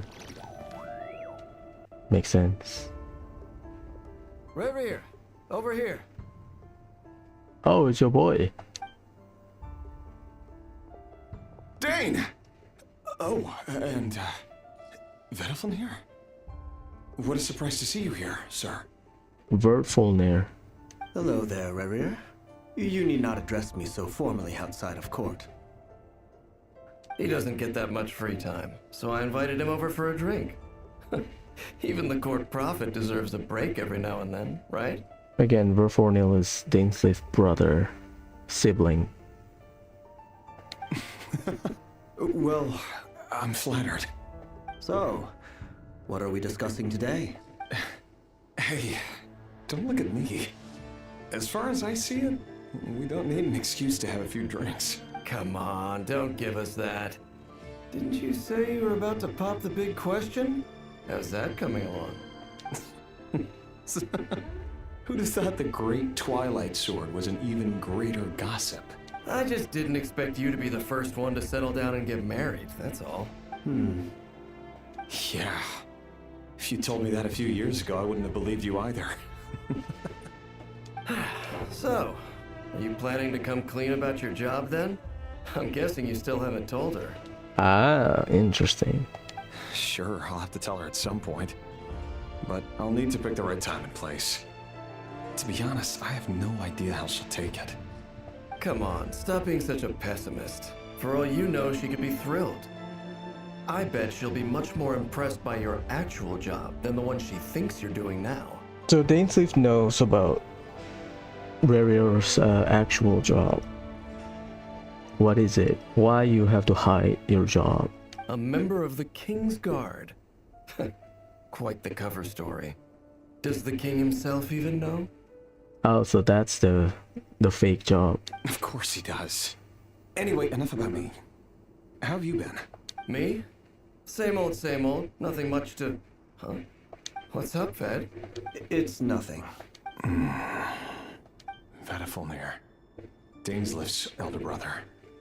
Renowned throughout the court of Conria as the Visionary, and said to possess a wisdom far beyond the reach of any ordinary man. I mean, we know about the visionary part. And yet, despite the gulf between us, he seems to have something to say about me. Does he even know me? Does he see me as a friend of his brother, or just another of the Vinster King's blades? Ah, we heard about Vinster King as well. Again, the five sinners overturn the Canria's royalty, right? Which is because Dainsleif was working for the king. So that's one betrayal. We're not even involving the Abyss right now. But they do directly use the power of the Abyss to help overthrow the government. Why did he react so strongly? Was it really to do with what we were talking about? His secret job. Brown, curly hair and brooding blue eyes. So this is what Rarir looked like back in the day. Perfectly normal. No different from anyone else. As frightening as this monster is in the present, there's something even more unsettling about seeing the human he used to be. I mean, he's been alive for hundreds of years. That is not a surprise.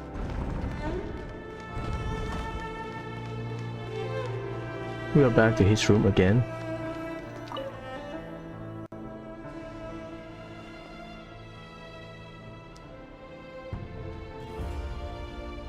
There you go.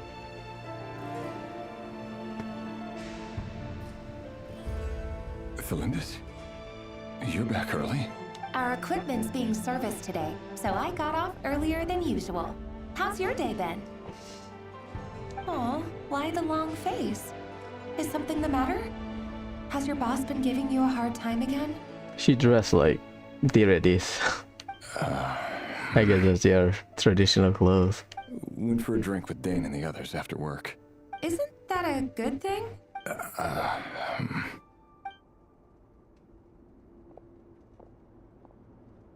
Vedifulnir showed up today too. You know, Dainsleif's older brother. Ah, Mr. Vedifulnir. Yes, I've heard of him. They say that everything he says ends up coming true. He overheard Dainsleif mention that I'd recently proposed and seemed to have an issue with it. But when I asked what it was, he kept it to himself. So, you're worried? You can be such a child sometimes, Revier. We're nobodies. Why would the Visionary be concerned about us? I'm sure someone in his position has much bigger fish to fry. Maybe you're right. You worry too much, Revier. We've been together for ages now, and everything's been going so well, has it not? You've even proposed to me. So, you do remember. Tell me then. What's your answer? Like I said, I need some time to decide. You can't just rush into things like this. We may be nobodies in the grand scheme of things, but if we want things to work out, we've still got to plan ahead. All right. Take your time. Just don't keep me waiting forever. Nobodies. Sounds about right. In the eyes of people like Vedifulnir and Dainsleif, what do we matter? So it's Vedifulnir. Can someone whose gaze is so fixed on a far-flung future even see the present clearly? Besides, The dynasty's fate rests with the king and his inner circle. Whatever I do, it won't make much difference. Dynasty's fate. Meanwhile, every idea they come up with and every decision they make, it affects everything. These days, the king is lost in his research, and the purge of the Crimson Moon bloodline grows ever more intense.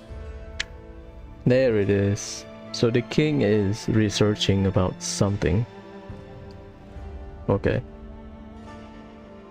And there's an effort to purge the Crimson Moon bloodline. Arlecchino is one of them. We know about that from the Perry Henry book. The opposition tried to speak out, but nothing came of it. And I'm under no illusions as to why. Because we eliminated them and got rid of their bodies. Oh. So he is, what, actively participate in it? A man can have 1,000 reasons to carry a sword, but there are few good excuses to use it. Yet the king has never even considered a gentler approach, and he never will. What becomes of someone who kills on another's behalf? Can he ever find true peace? Okay, that confirms it. He's actively participating in it. Purging and killing the descendant of the Blood Moon. Or the Crimson Moon, sorry. Why keep saying Blood Moon? So he is eliminating Crimson Moon's bloodlines.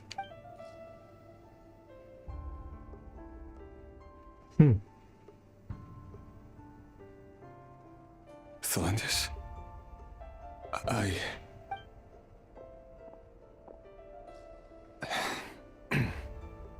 It's nothing.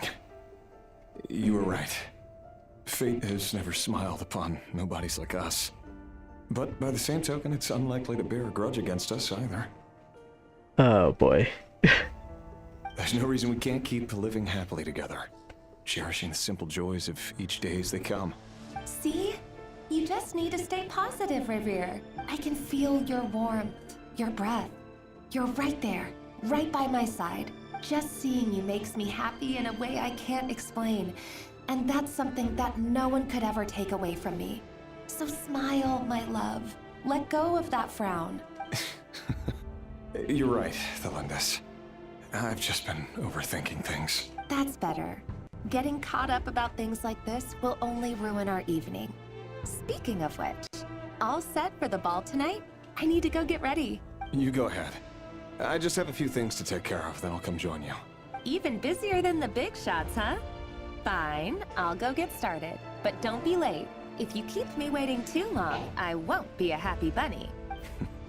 Relax. I'll be there. Seriously, though, you drive a hard bargain. You're really gonna leave my proposal hanging and still expect me to take you to the ball? Well, that goes without saying. I already told everyone I'd be coming with a dance partner. Besides, they're two completely different things. Let's take it one thing at a time, all right? All right. White outfit it is. It seems like Rere was deliberately hiding his ties to the intelligence services by giving the impression that he was just an ordinary member of the Venster King's Guard. Intelligence service. Okay. He clearly doesn't want his would-be fiancée to know about his other life. Then again, that's hardly surprising. People in the intelligence trade rarely do. It's not just intelligence though, he's killing people. Who'd have thought we were in the same line of work? Let's dig a little deeper. That explains his habit that he retains.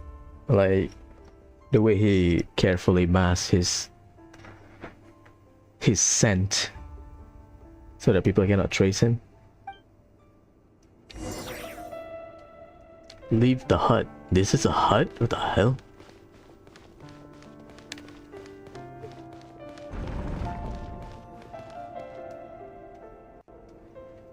Our last operation was a resounding success, and all thanks to you, Ray here of Solnari. In total, we apprehended 32 dregs of the Crimson Moon, and 67 accomplices. So that has always been his name. The Moon Eater. the Moon Hunter because he's hunting the bloodline of the Crimson Moon. 32 Crimson Moon and says 67 accomplices. After all these years since the dynasty's fall, so many of them still linger on.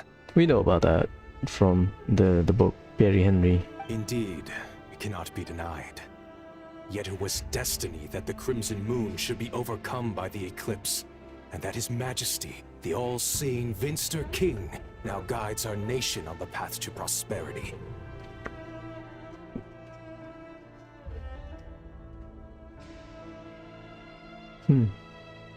I guess this is ethnic cleansing in a sense. We need to eliminate Crimson Moon people so that the new breed of people or the new group of people will stay. Also, I guess all of the NPCs we see during the Archon Quest or whatever have that badge. That means they are government official of some kind. Conria has no further need for a dead moon. But alas, there will always be those who refuse to see the truth, choosing instead to romanticize the past. That's not entirely true. Much about the Crimson Moon era was worthy of remembrance. And that's exactly why they keep trying to see it restored. Many of its secrets remain unsolved to this day. As it happens, that's precisely the field of study my partner is devoted to. You still haven't told her what you really do for a living. Where would I even start? How do you tell someone that you're one of the king's hand-picked executioners? That your hands are steeped in blood? That's a great way to describe it. Executioners. You didn't choose this life, any more than I did. Orphans like us don't get a say. Oh. That's even worse. I guess they would train since they were young. But I'll sure as heck be the one to pay for it. Speaking of which, we need to be more rigorous in the way we identify direct descendants of the Crimson Moon. Someone, it seems, has strong opinions about my future plans. Most likely my marriage in particular.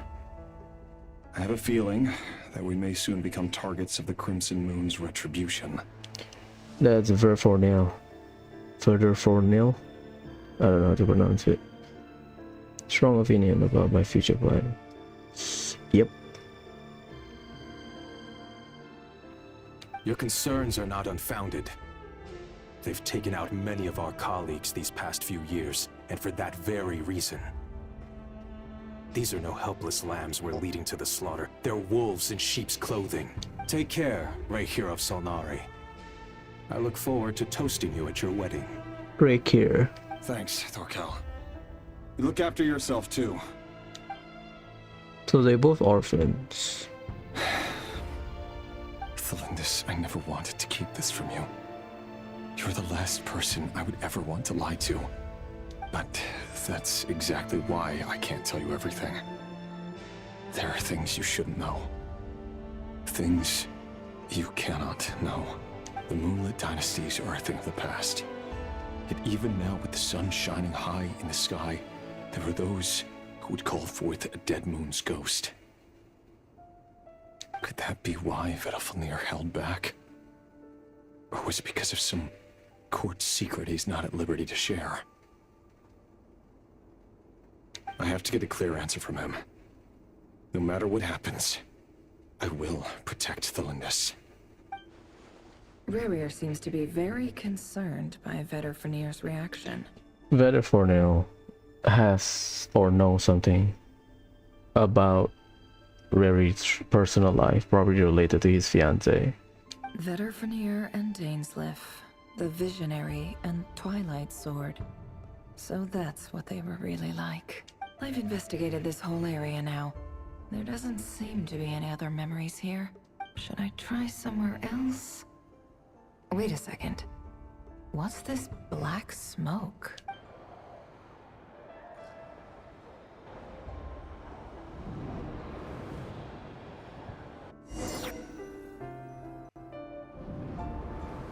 The hell is that?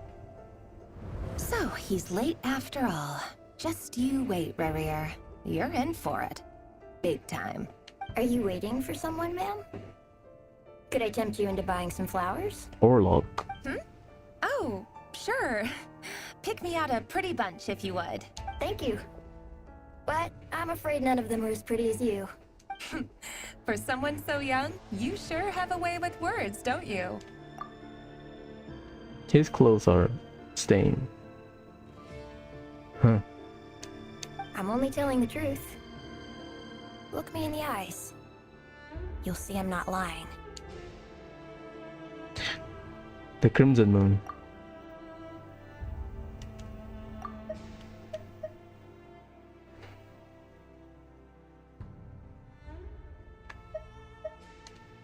You're... May we have a word in private? Who are you? And what do you want? It doesn't matter who I am.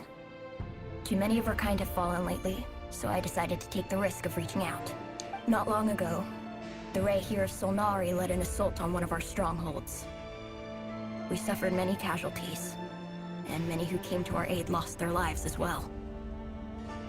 Sorry, I don't know why you're telling me this. And I don't want to get involved. Wait, hear me out. This time we finally got a clear look at his face and learned his true identity. His name is Rarier, and he claims to be one of the King's guards. What did you say?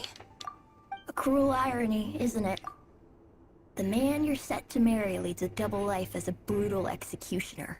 But surely, you must have caught a whiff of the blood on his hands. Why are you telling me all of this now? Simple. It's because... You're one of us. How strange. Rarier was nowhere to be seen in that memory. It clearly belonged to Thalindis. Rarier couldn't possibly know what happened if he wasn't even there. Why would her memories appear in his fragment? The ceremony won't last much longer. I think it's time to call it a day.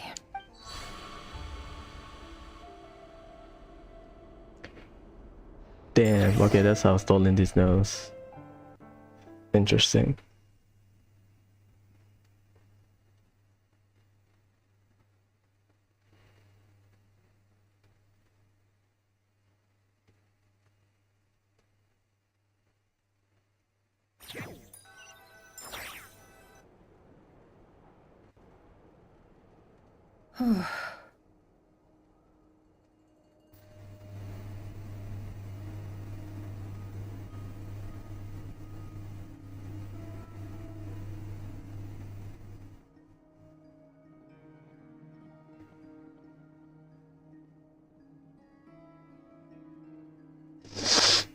Damn.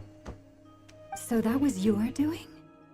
Did you just pull us inside Rarier's fragment to spy directly on his memories? So he needs a fragment. Or she needs a fragment from Flint. Any more questions and I'll have to start charging. I had no idea you could do that, boss! Seriously, that was amazing! We're not worthy. We're not worthy! So on a technical term, she can, if you have the item related to something, she can pry into the memories. I gotta admit though, I'm itching to see what happens next. Same. Feels like we barely scratched the surface. Same. I'm just as curious as you are. But the ceremony only allows for limited time inside. That's all we can see for now. Luckily, we managed to learn quite a lot. So far, so good. I just hope the others are doing okay too. Especially the group with the Traveler. Their mission is a risky one. Let's hope it's all going smoothly. If you're worried about them, go see how they're doing. If I know boss, she's gonna need some time to write up all the details and make sure it's all coherent. I'll stay behind to lend a hand, but feel free to head back and meet up with the others.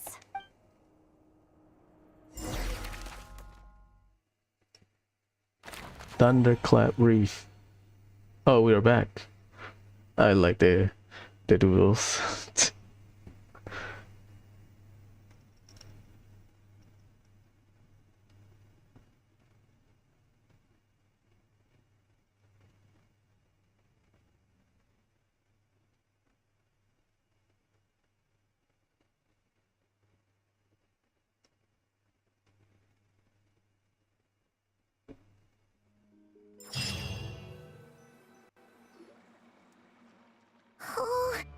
been prowling around for nearly 2 days now. These things just won't quit. Oh, they might not have seen us yet, but with them constantly sweeping the area, our way out is completely blocked.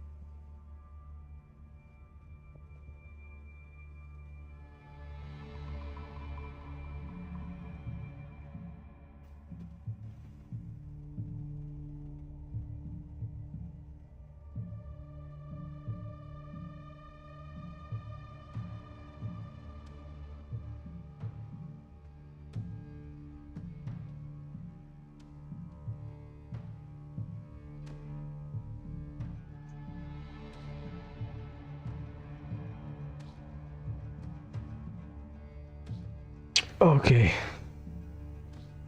So we are. Oh, that's never gonna work. One little slip up and it's game over. If they spot us, they'll run straight back to Rear. And once he knows we're here, it won't be long before he's breathing down our necks again. Oh, guess you're right. Alright, time to zip it. It's been 2 days. What the hell?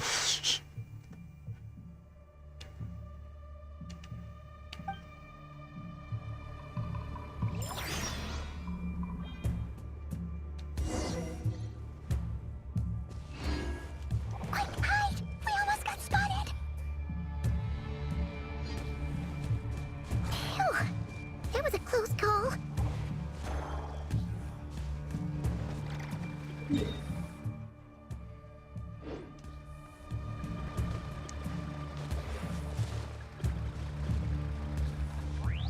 Watch out! He's coming this way!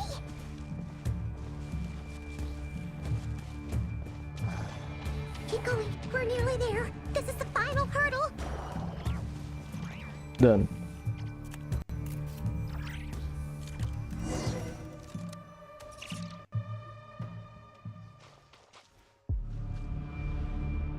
Oh, there's no end to these things.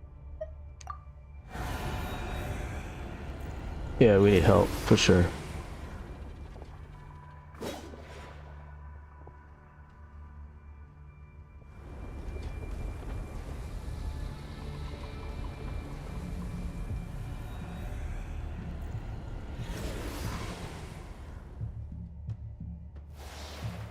Fire. Fire? Oh, Wait, what's that smell? Oh no, there's a fire! Arlecchino?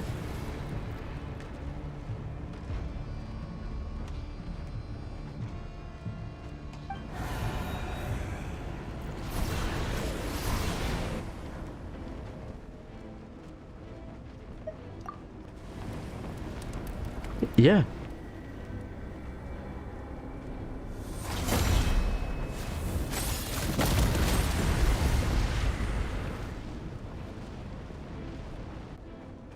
That look like a fire. Yeah, like this. Zandrone was right. You look weak, Columbina. Father.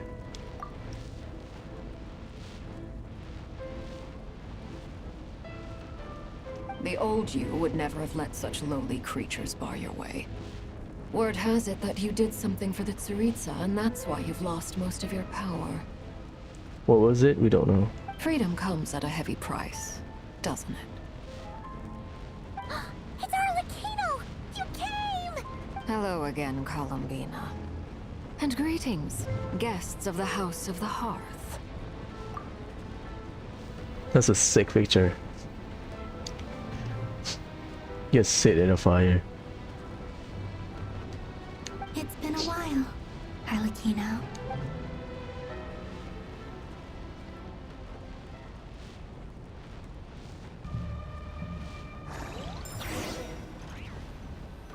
Everlasting as the moon.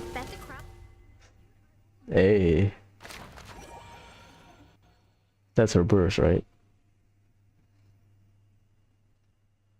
So Arlecchino is directly involved, I guess.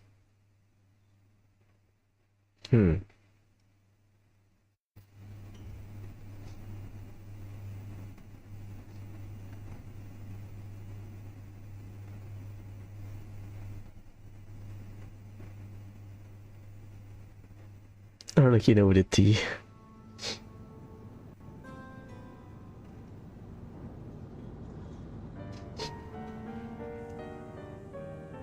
Shadow Polonia, get one shot. Stupid right here of stupid Solnari. Whatever. I've got all the data I need.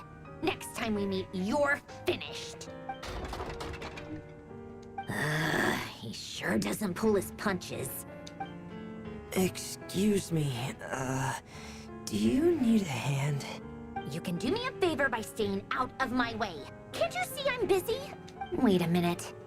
I recognize that voice. Hello, Miss Sandrone. Father sent us over to help. Ah. Fremine. How considerate of her. Hey, Fremine, get over here and help me fix this. Lenny, you do your thing. Just keep your sister away from my machines. Nearly every machine that cat girl touches ends up going haywire. Go put her on cleaning duty or something. That's hurtful. Then let's start downstairs. Fremine, we'll leave this place to you. You've got it. Wait a second. Pretty sure there's still some tea in the cupboard. If you want some, you'll have to make it yourselves.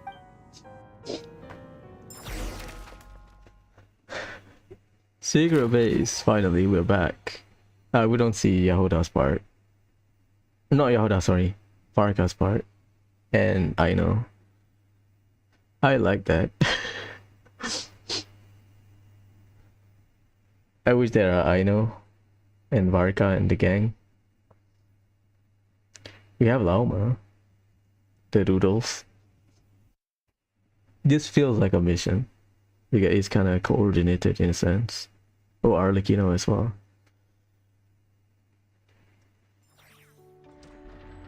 The secret base is that vinyl.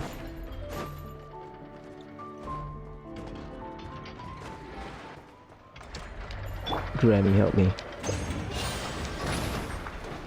It's at the edge of a mountain, I guess. Ah, shit, that thing.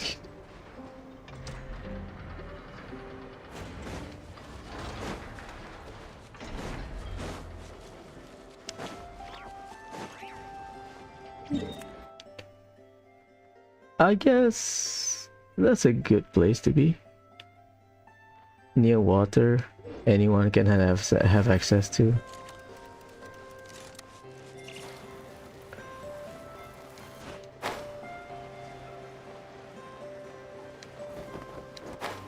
Ah, okay.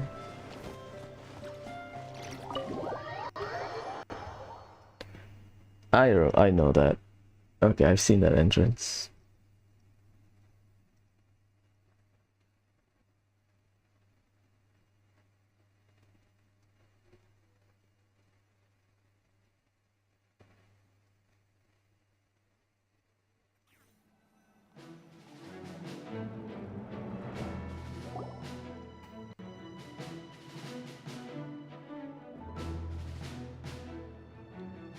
It's a relief to see you all made it back in one piece.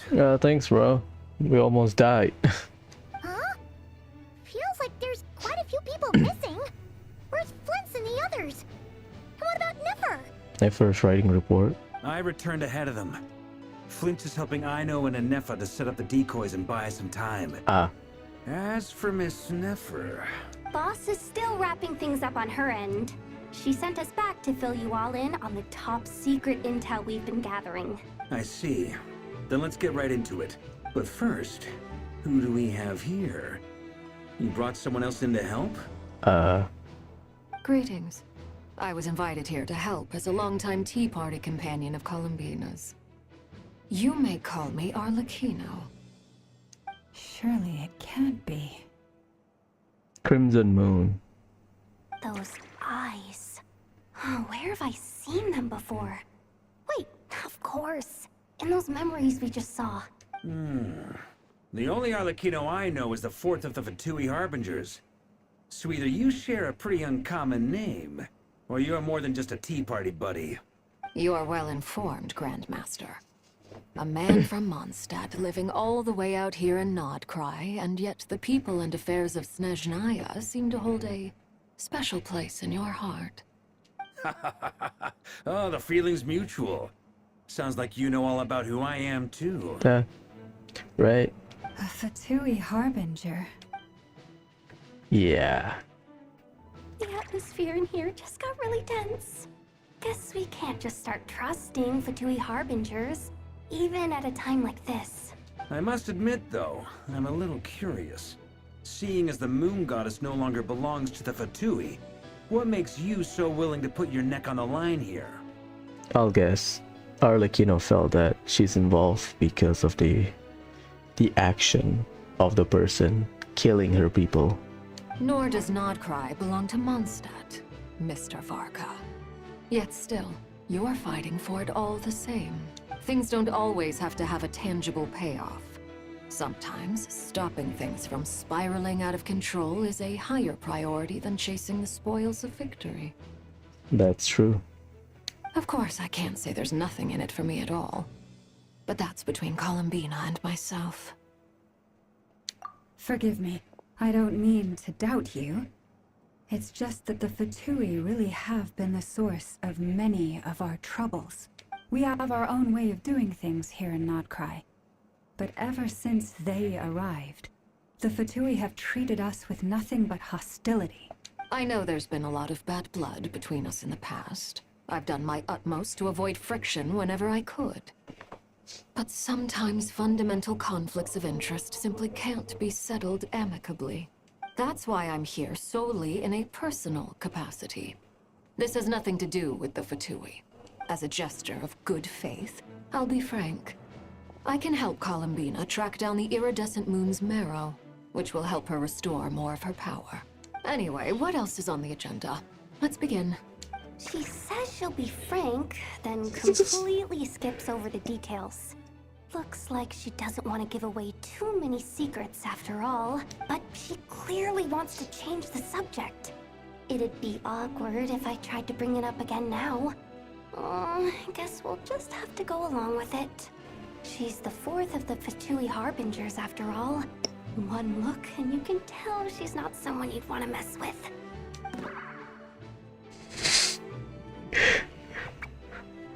That's funny.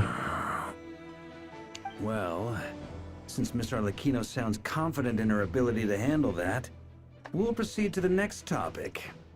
Yehuda, time to share that top-secret intel. Unload everything. Alright, listen up everyone. First, we now know that Rerir was originally a Conrian secret agent whose primary mission was to hunt down and assassinate the so-called Dregs of the Crimson Moon. Oh shit. We have a Crimson Moon in the room. Shit. The Dregs of the Crimson Moon? Mm-hmm. In the memories, there was a lot of talk about the Crimson Moon and Eclipse, and a whole bunch of other stuff from the time of Conria. Oh shit. Damn it. Things happen. To my knowledge, those were the names of two different Conrian dynasties. Long, long ago, it is said that the people of Conria worshipped the Crimson Moon, drawing a mysterious power from its reflection. But one day, a coup saw the Crimson Moon eclipsed, hence the name of the new dynasty that replaced it, and how it became the new emblem of Conria. Still, long after the Crimson Moon dynasty had fallen, the last ruler of the Eclipse dynasty, the Vinster King, still coveted the secrets it left behind. So, he sent the Rehir of Solnari to secretly hunt down the Crimson Moon's few remaining followers. In those days, Rerir showed no signs of madness. In fact, he was as normal as any other person. Oh, and he had a fiancé, or at least a would-be fiancé, called Tholindis. Yeah, he screamed that name. What's the matter?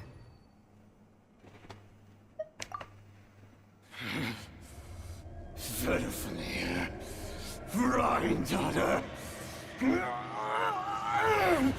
Flinders, Undis. Interesting. Anything else? What about this would-be fiancée of his? Do we know anything about her? She was approached by the so-called Drags of the Crimson Moon. Well, she was a researcher at the Universitas Magistrorum, but it felt like she was hiding some kind of secret. Well, we know that she was doing research about Crimson Moon knowledge. Oh, and one more thing. For some reason, Rerear's fragment also contains some of Thelindis' memories, though only a very small portion. Well, no shortage of potential leads, I'll give you that. In any case, it sounds like we can conclude that while Thelindis was still around, Rerear appeared to be lucid and quite normal. Thelindis, it seems, must have been the one thing in this world that he couldn't let go of. Tell me though, were these pure-blood Conorians we're talking about here? Yeah, pure blood cannot be converted into Hilichurls, we know that. Why do you need to know that? Hold on. If she was a pure-blood Conrian... Yeah, she will still be alive. Oh yeah! Just like how it was with the captain. If we could somehow find her, do you think there's any chance Rerear might regain some of his sanity? It's possible, but it would take a miracle. We can't pin all our hopes on that. That merchant who Nefer knows, Dori Sangama Bay. Maybe we could hire her to look into it. Alright then. Let's keep working in our separate teams. Traveler, Paimon, Kutar, and Miss Arlecchino will go look for the iridescent moon's marrow. As for the others... On the way over here, I noticed that the wild hunt monsters had grown even more frenzied in their search for Kutar. At this rate, the people living here will be in grave danger too. So I'm thinking of gathering together some of our followers to go wipe them out. I'll head back to the curatorium and meet up with the boss. Feels good knowing we've all got something to be getting on with. Given that the Wild Hunt has been a lot more active lately, the Lightkeepers have likely begun their own operations too. If that is the case, someone will need to pass the news on to Flint's. Llama, use your animals. I'll hold the fort for now. Then discuss our next move with Flint's, Aino, and Anefa when they get back. Alright then. Well, the clock's ticking. If that's everything, we'll be on our way. We'd better get moving too. We'll try to buy you as much time as we can. Relax. Just do your thing. Now, I decided to call in some backup since things are getting so hairy. Our reinforcements should be here any minute now. The Knights of Favonius, let's go. Stay safe, everyone. Dismissed.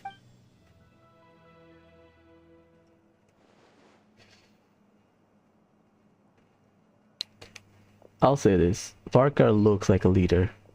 The way he carries himself, the way he... We're back. Did we get here a little early? Or a little late? The way he carries himself, the way he, controls the room. So, his title is, he's not one of those leaders. The trope that people, the trope that people use. Leader, incapable at times, but when shit's going down, they lead by example. So far, he's not. He's goofy when he's off the job, probably, like most of Mondstadt people. A tad late. The others have already set off. To summarize, our resident moon goddess has found us a new ally, and Boss Nefer has uncovered some promising info. Everything going smoothly on your end? Not great. I don't know how long we can stall him for. The decoys are getting taken out way faster than we imagined. I mean, he mobilizes everyone. Every wild hunt that he can pull off. I'm gonna make some more later, but I need a timeout first. I'm so tired right now. Oh, right! Inefa, could you fill in Uncle Varka on what we just discussed with Flint's? Sure. Uncle Varka, you previously told us about how when you went to investigate a source of the wild hunt in Amsvartnir, you discovered that it was just a diversion. Okay, who's the snitch? But according to Flint's intel, several outbreaks of the wild hunt had already occurred in Nodcry in the period leading up to that. That was before Rerear had regained his body, when he was far from regaining his full strength. In other words, in theory at least, He still lacked the means to act in 2 places at once. Flint, with everything that's been happening, the Lightkeepers across Nodcry are rallying to fight back against the Wild Hunt. They're gonna need your help.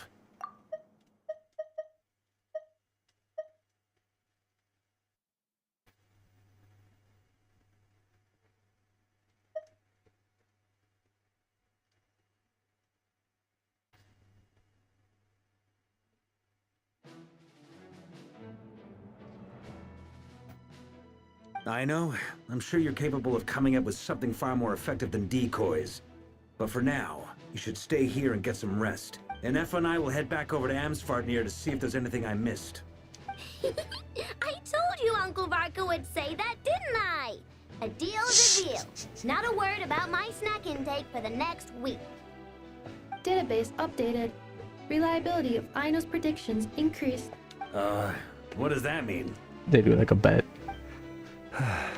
They were betting on how you'd respond after hearing their intel. There you go. It's the obvious choice, isn't it? That's hardly worth betting on. We already decided that Anefa should go investigate the situation over at Amsvartnir on her own. You might as well stay here and keep watch. Someone needs to hang back and oversee our strategy meetings. And besides, you still haven't fully recovered from ambushing Rerir. So I've ended up with the easiest assignment. Well, I appreciate it, everyone. See you when you get back. Where is Spartnir? That's my question. Yeah, we have 4. Arlecchino with a teacup. Cool.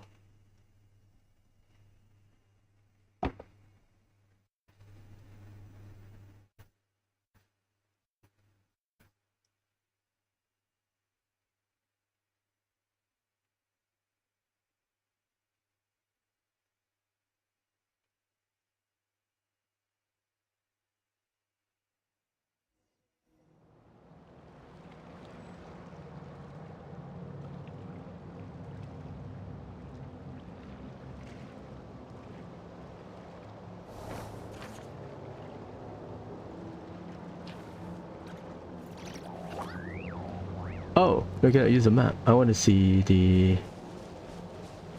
It's a special map. You can see the border on the minimap.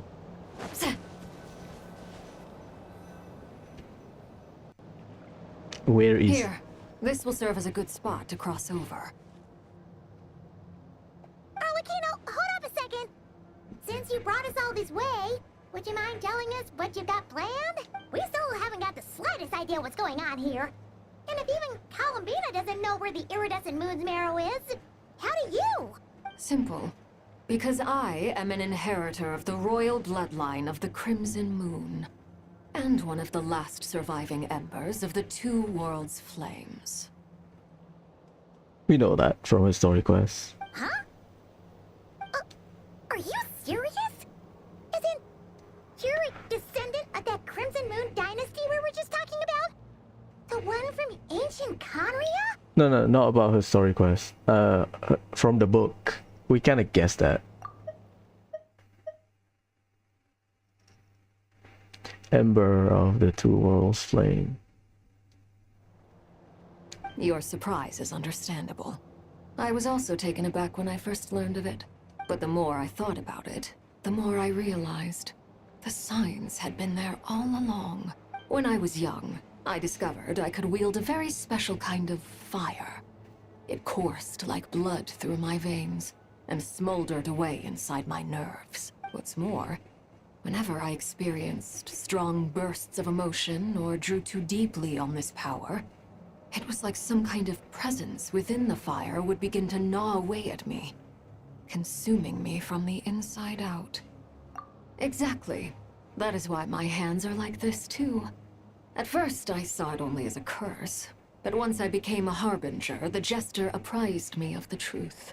Together with my own investigations over the past few years, there are several things that I have gradually come to understand. For instance, take the so-called Crimson Moon. In truth, it is nothing more than the shattered remnants of the iridescent moon, fused with the abyss to prolong its lifespan.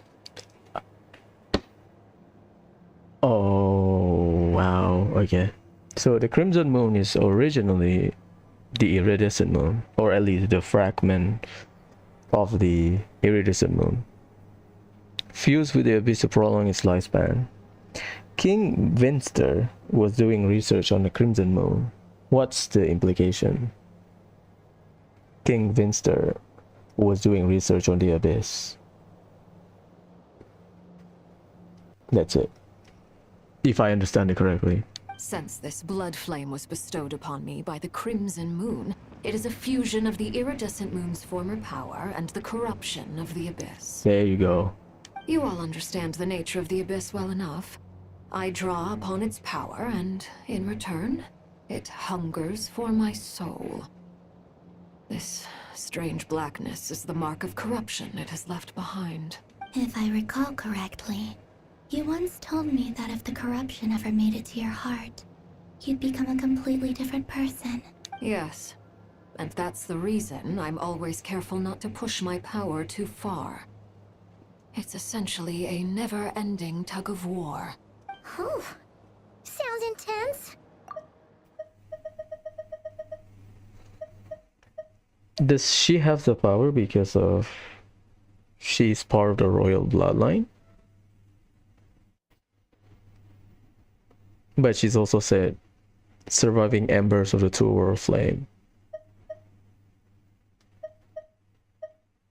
I guess the royal bloodline probably doesn't play a part in her role of being able to wield the abyss fire. Yeah, I don't think so. I think that's more of the two worlds flame. Anyway, the rest of my story can wait. Is there anything else about the Crimson Moon or the Iridescent Moon that you are unclear about? Paimon has a question. So, the Crimson Moon that the Karians used to worship was actually the Iridescent Moon, right? Which was one of the three Moon Sisters. Does that mean that the Karians were to the Crimson Moon as the Frost Moon Scions are to the Frost Moon? That's a great way to describe it. So much of that history has been lost. We have no way of knowing exactly what they were like. But I would suspect that the Conrians weren't as devout in their moon worship as it might appear. The iridescent moon's remains simply served as their link to the abyss. Okay, so the suspicion is correct. They are just using the iridescent moon as a body for the abyss, in a sense. Later on, perhaps someone discovered a way to make direct contact with the abyss.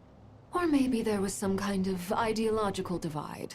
Either way, a dissenting faction staged a coup and drove out the royal heirs of the Crimson Moon dynasty. I think direct contact. That's my opinion. No, direct contact is later on. Because it's Crimson Moon fall first and then the cataclysm because of the five sinners. Still, even with the dark sun looming high overhead, the Crimson Moon's glow never truly faded. If you want living proof, it's standing right before you. The first time we met, I sensed something familiar in your presence. When I looked at you, I felt I could see that mysterious red moon in the corner of my eye. In your flames, I saw its broken image, surrounded by a strange black aura. Well, I appreciate that you kept it to yourself. Much about the Crimson Moon is still a mystery, and I'd prefer not to end up as the object of an insane research project. By you know who. Anyway, time is against us here, so if there's any other questions, they'll have to wait. I just want to make sure I've got one thing straight. In her letter, Sandrone mentioned that since you are unable to contain the iridescent moon's marrow yourself, you intend to leave it in my custody, correct? That's right. For now, it's the only way I can pay you back for your help. The iridescent moon is already part of who you are. So with its marrow in your possession, you'll be even more powerful than before. Deal. Then let's get started. Easy. Get what started? What does this place have to do with the Crimson Moon? Portal? When I first became a Harbinger, the Jester gave me a book called Paranhari, also known as Leobranto Inamorato. We read that book. You should be able to buy a copy next time you're in Fontaine. It's a love story set in the Crimson Moon era. But setting aside the tangled romances of its characters, it also records a few interesting details. In the Crimson Moon era, or so the story goes, there was an orphanage that received children from beyond the bounds of this world, and subjected them to a peculiar induction ceremony. I remember the orphanage have to crawl through a hole, right? Once they pass a hole, then they are inducted. Something like that. Beyond the bounds of this world? For real? And what kind of induction ceremony? People guess it was Lumine or your Abyss siblings. The Crimson Moon sages looked beyond this world for beings with powers that surpassed the gods.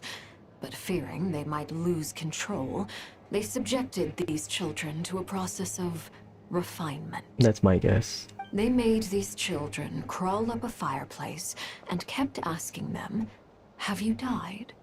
Did you see it?" Until they finally admitted to having died and seen a crimson moon. Yep. That's in the book. The adults embraced the children who passed the ritual, telling them, "Within the fireplace, you have traversed the flames between two worlds. Here and now, you are born anew." The book leaves much unsaid. But I suspect that this was their way of branding the children they had enrolled, leaving an indelible mark upon them so that they would forever live in the Crimson Moon's light. That explains why I can't sense the Crimson Moon's marrow in this world. It makes sense that it would be sealed in a special space that can only be accessed temporarily through some kind of ritual. But there's no fireplace here. Do you see a chimney anywhere? Oh, are we supposed to build it ourselves? Okay, fine. Paimon will go find some bricks. Allegory, Paimon. Allegory. That won't be necessary. The fireplace is purely symbolic. The key to the ritual is crossing the flames between two worlds. In other words, the flames that burn within me. Those burned away by such flames leave behind a kind of ghostly afterimage in the world. In the days of Conria, people believed they could be used to bridge the gap between the two worlds of life and death. In short, I can open a passage to that space for you. That's the easy part. The catch is I'll need to stay on this side to keep the passage open, so I won't be able to come with you. Once you're inside, you'll have to find your own way. Very well. Then I'll open it up. Traveler, spare me a little more moonlight if you would. I may need it.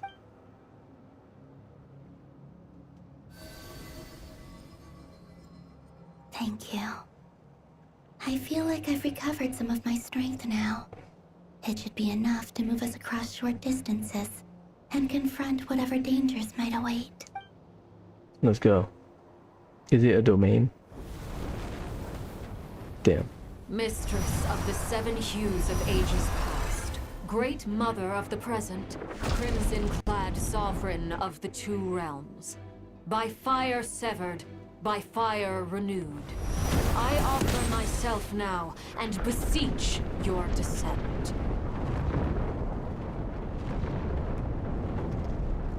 What the hell?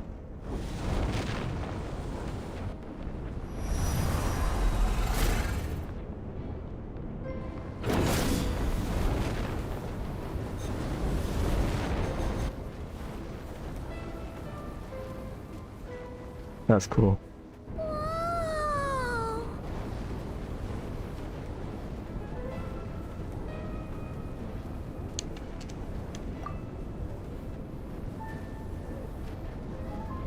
One word of advice. As you're crossing over, no matter what voices you hear, do not answer. Got it. I sense a sinister gloom inside, but also the familiar light of the moon.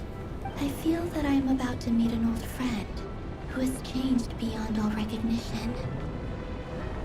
Alright, let's go. Probably the corrupted moon goddess, because, you know, the body of the moon is used to channel the power of the abyss. Seismic changes often begin with small windows of opportunity. This could be your window. So I guess we solved one problem. All 3 moons are located. Oh, I thought you have to jump one by one.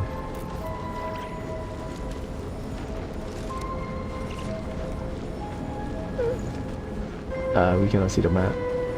Imagine people in his island. What the hell is that?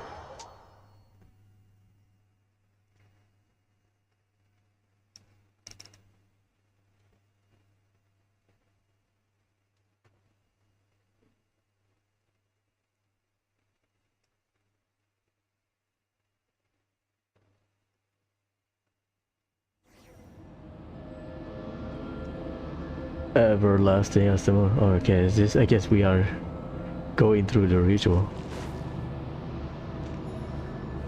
I sense a present grant to you death and rebirth.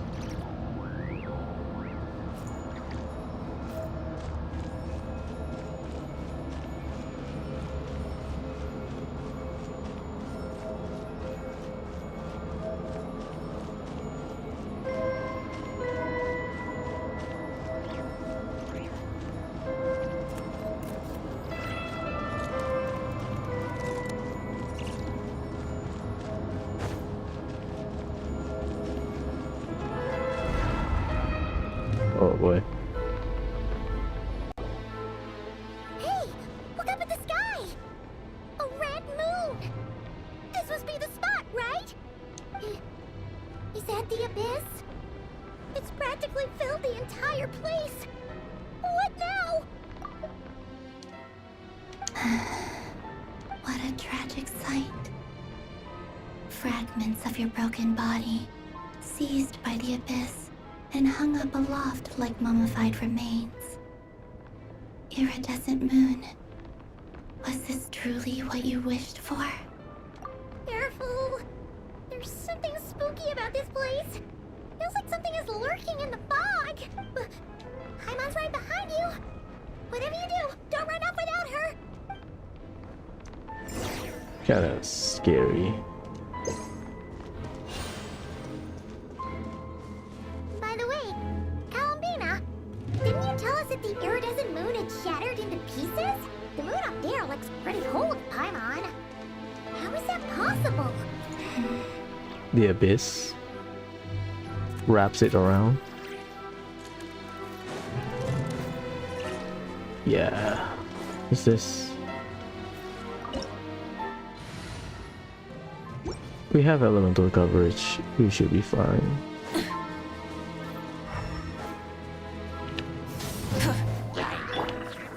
Get to work. Why am I paying 600? What the hell?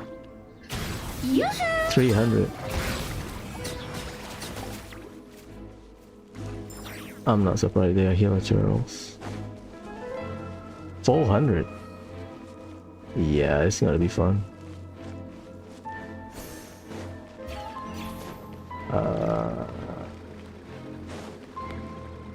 Just like I thought. It was only a facade. Yeah, okay, I see it.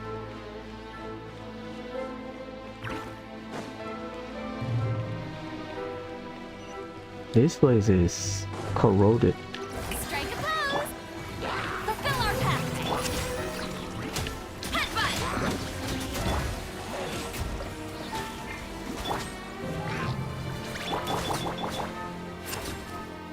Burn it down. 800. Yeah, it's not fun.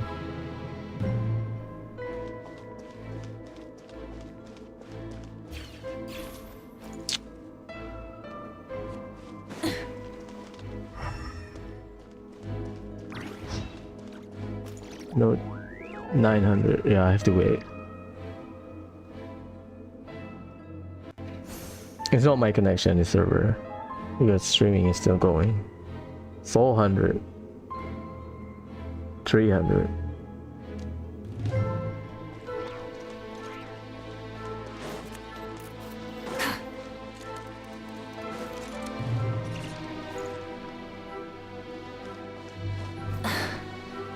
Yeah, not good.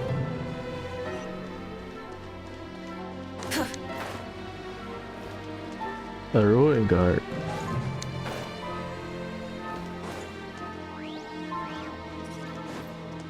Rise with the sun!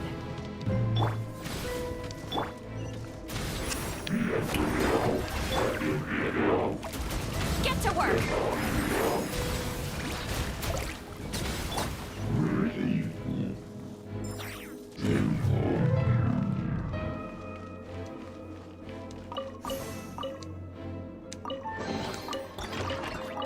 Oh god, this is not good. 500.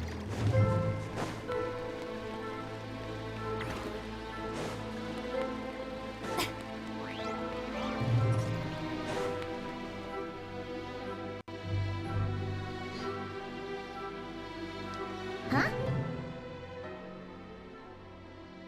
Huh? For real? That's way too high! There's no way we'll be able to reach it! No. I'm not sensing anything up there. It's just an after image. It's coming from under the mountain. Oh my god. Let's see. Ah! There's some kind of weird shadow over the water! Probably that's the anchor for the after image. Wait, see that? Looks like a mechanism of some sort. Let's check it out!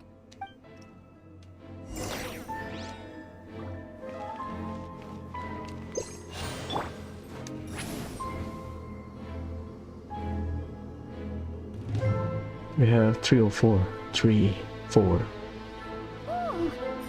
Looks like a device from the time of Kalia.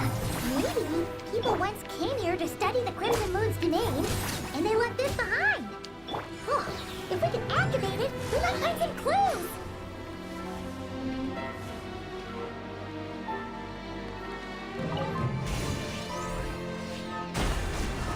You purify it. Okay, 3. So we need to break the shackle so we can undo the anchor. That's my guess. Hey, look at that! Now that the mechanism's running, the shadow in the water looks different. Do you think these mechanisms might be the key to unlocking the secret? Let's try to find more of them! Felindus, we'll leave the rest of the research in your hands. We'll be heading back now. I hope this isn't ruining date night. Ugh. Mind your own business. Just leave me some snacks on the table.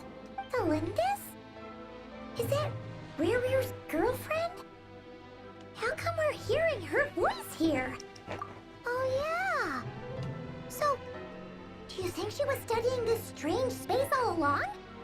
The Abyss has made this space extremely unstable. Maybe that's why some of the things she said and did were preserved here. Like echoes. Or after images. Whenever I see this view, it takes me back to a poem from my childhood. Waning moon, oh lifeless damsel, weeping on the mountain crest. Mourning still in wistful tone, her fragile soul now laid to rest. For me, of all people, to be here investigating the mysteries of the Crimson Moon space. Is it a coincidence? Or something more?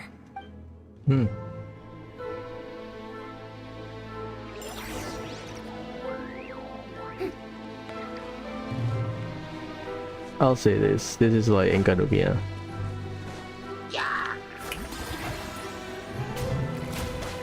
I cannot switch. My ping is at 99. 100.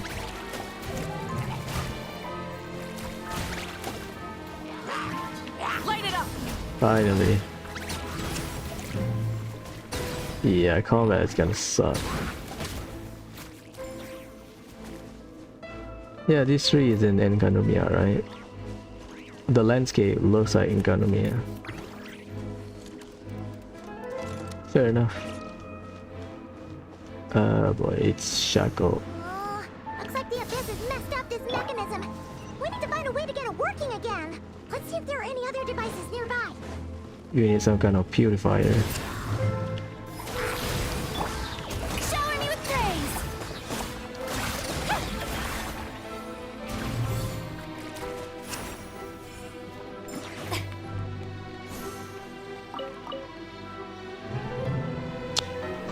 Right. No comment. I have no control over this.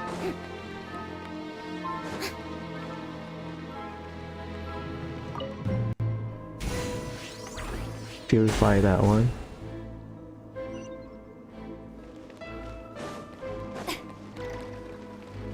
It's just dark.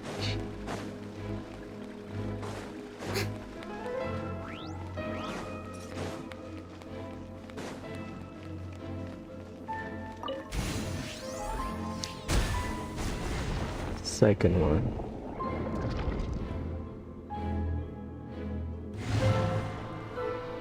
A little bit more. I see. So the moon marrow, or rather the power of the 3 moons, is the key to unlocking... Unlocking the sky, maybe. The real sky. If it really does exist, then maybe this madness can finally be put to an end. Madness. Okay, I did not expect that.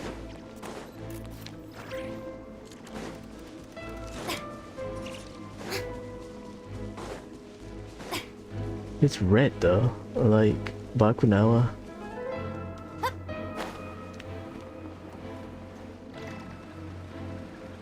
I like the area. Not Bakunawa, like...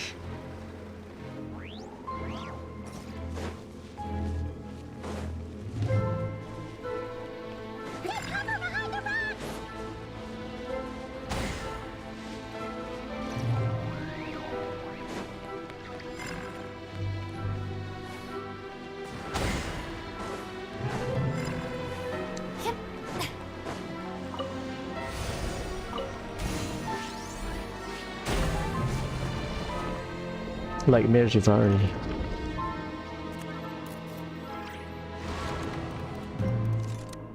Again, they draw the power from the reflection of the moon, rather than from the moon itself. With the Abyss inhibitors in place, I should be able to access the chamber with the moon marrow. Oh, Revier, with every step you take, you're drifting further from what you truly desire. But you're not the root of the problem. Ever since that outsider set foot in Conria, the Vinster King has sunken deeper into madness. That is our Abyss sibling. If only I could get my hands on that outsider.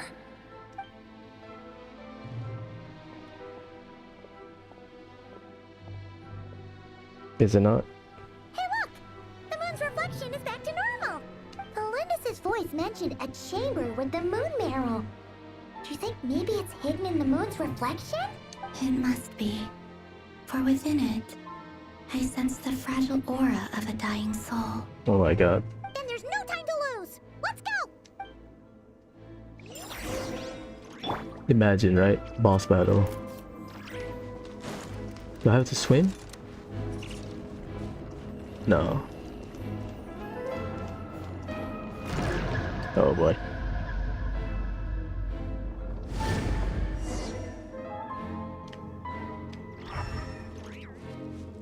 Abyssal fetters. These things are so creepy! Looks like we'll have to destroy them if we want to get to the iridescent moon's marrow.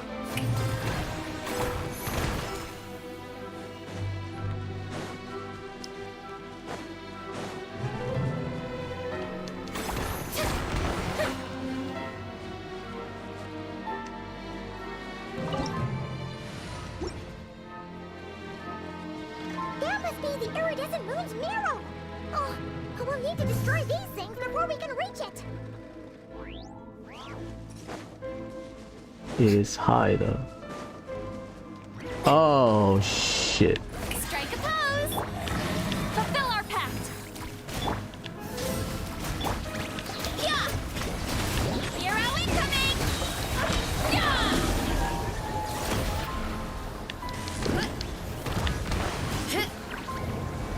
two up there.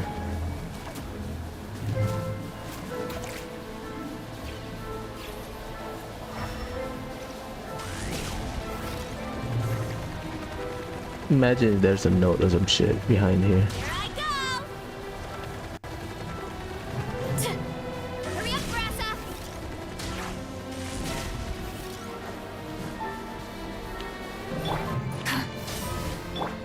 Get to work! Shoot him!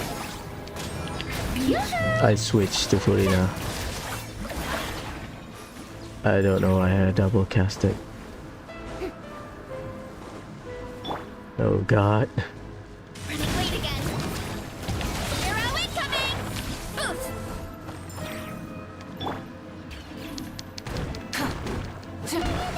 We're so close! Should be fine.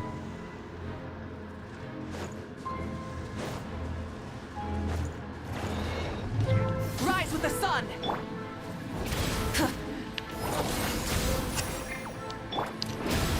Oh my god. Strike a pose!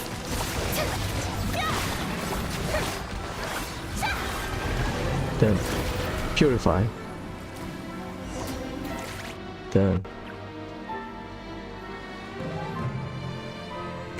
Shackled by the abyss.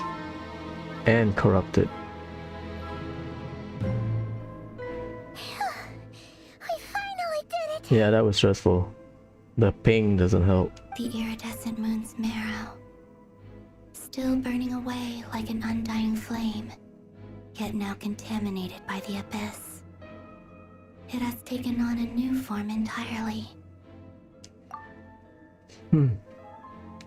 If we can purify the abyssal power within, we should be able to obtain its untainted essence.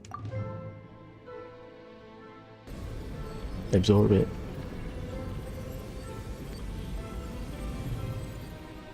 Ishi's surprise. Oh, it's red. It's so cold. Oh. Is it you? Are you here? Sister. Huh? Are you talking to us? At long last, I can see you once more. Our fates have crossed, and I am finally free. I'm sorry, I lied to you. Even knowing what was to come, I still couldn't let go of the fear in my heart. As death drew near, the moment the moon shattered, my body began to split apart piece by piece. Like I was being cut into pieces by 1,000 blunt blades. My thoughts scattered as the cold crept in. But I could not bear to fade away like that. Tell me, what was it that brought you to us all that time ago? If only I had possessed your courage, then I might have been spared this torment more painful than death. You look so puzzled. That's how I felt too when I first saw you. But trust me when I say that everything happens for a reason. Farewell, Hypo.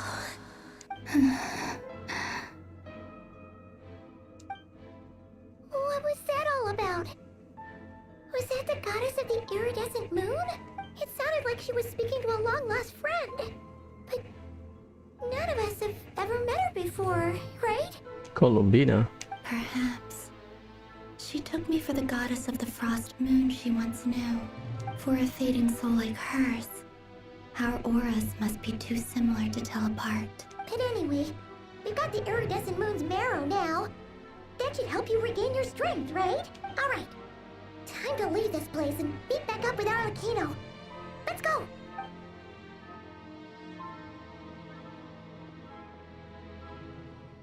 That's odd. This place looks different than when we came in. Waning moon, oh lifeless damsel. Oh.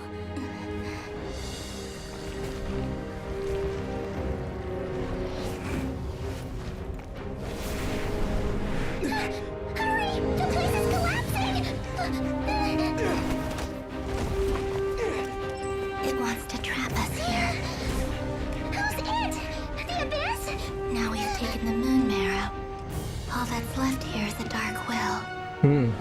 us no mercy.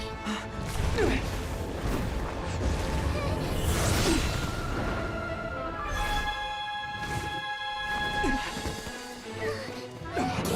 back! The crimson moons! My marrow! My heart!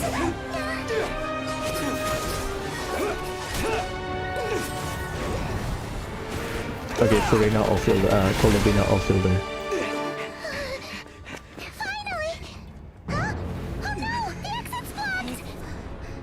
Burn it down. Oh my god. This is where you fall. Witness my rise. What are you waiting for? Let's go.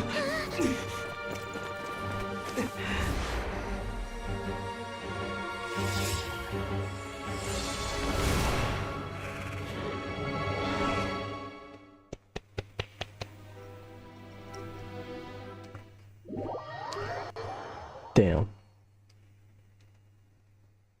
So Columbina is a shielder. Hydro Lally. You see the turrets?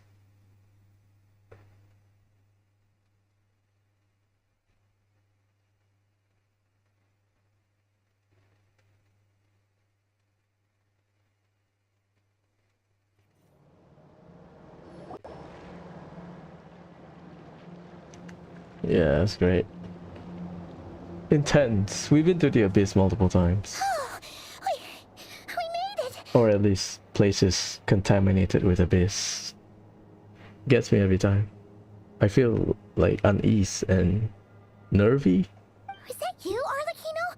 Did you save us? Yes. Wait, your hands! They're... Oh, this?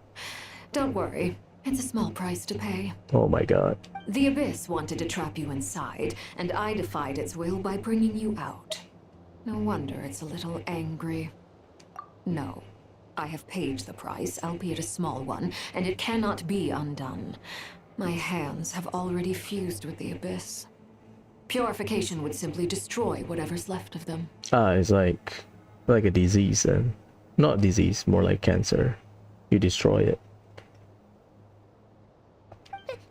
But surely... Oh... We're so sorry, Arlecchino. Paimon can't believe you'd make a sacrifice like this for us. As much as I'd like to call it a favor, the truth is I was simply holding up my end of the deal. Well, Columbina.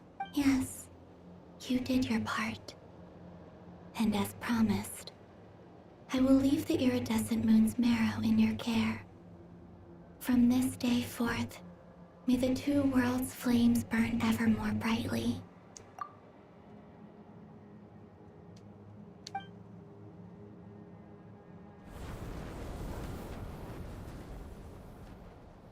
I'll take that as a blessing. Now, Columbina, give me your hand. Accept this moonlight I offer in return. So she has another battery.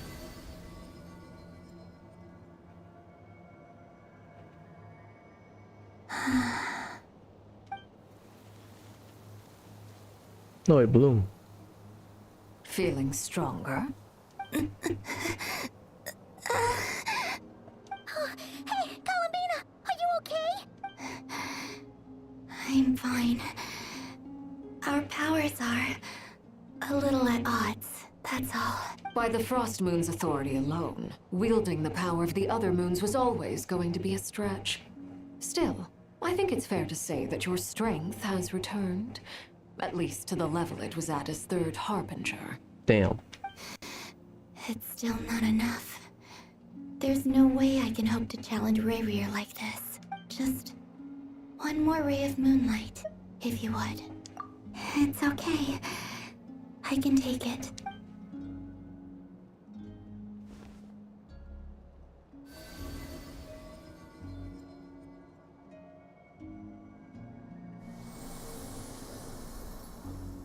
Full bloom. Done. How about now? Fighting fit? At the very least, I won't have to stay hidden like before. I want to see him gone from Not Cry. The Rahier of Solnari and his wild hunt must be sent back where they belong. Well, it's good to have something to aim for. You certainly seem more alive now than you did earlier. When I first met you, you didn't strike me as a ray of moonlight. More like a wisp of fog drifting in from who knows where, ready to scatter at the first sign of a breeze. But now, you're full of vitality. Just like the Frost Moon, once the brightest of them all. May you keep shining, Columbina. This is who you are. Thank you. Look after yourself too, Arlecchino. I know you have plans of your own, and that's why you're always seeking to grow stronger. But whatever you're after, don't let the Abyss take a hold of you. I do not wish to see you go down the same path as Rerir. I appreciate the concern, Columbina. Although perhaps it's time you took a new name. A new name? Kutar, the Moon Maiden, Columbina. They're nothing more than code names. They describe who she is and the roles she's played, but they're not her real name. We often use code names in the House of the Hearth, too. But it's knowing your real name that keeps you grounded. Up till now, you've been living a wandering life, so you've probably never really cared. All I'll say is this. Once you've defeated Rerir, give it some thought. All right, that's it from me. I'll get you back safely first, then go meet up with Sandrone. You're the best! I appreciate the gesture. It speaks to your good character. Anyway, let's get going. There are more urgent things to do right now than trade compliments. Part 1 done. I cannot do part 2. It's too long apparently. It is like continuously long, and they integrated enough Nefer's story quest in it, so it's over 4 hours uninterrupted. Because usually you have, oh, go to this area so you can do whatever. And apparently people who stopped midway, they got obstructed. Please don't auto start, please. That's all that matters.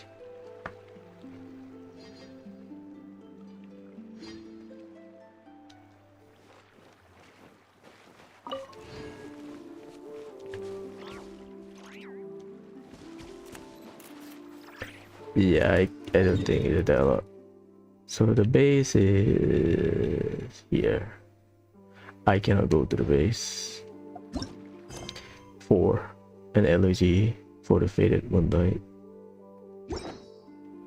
Yeah, I cannot do that. I'll do it tomorrow. It's good. I like it.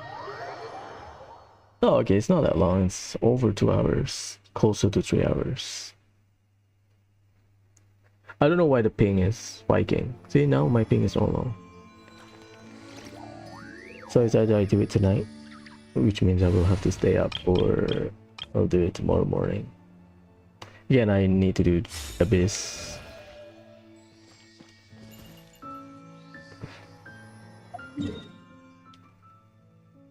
Not yet. Part 1 done.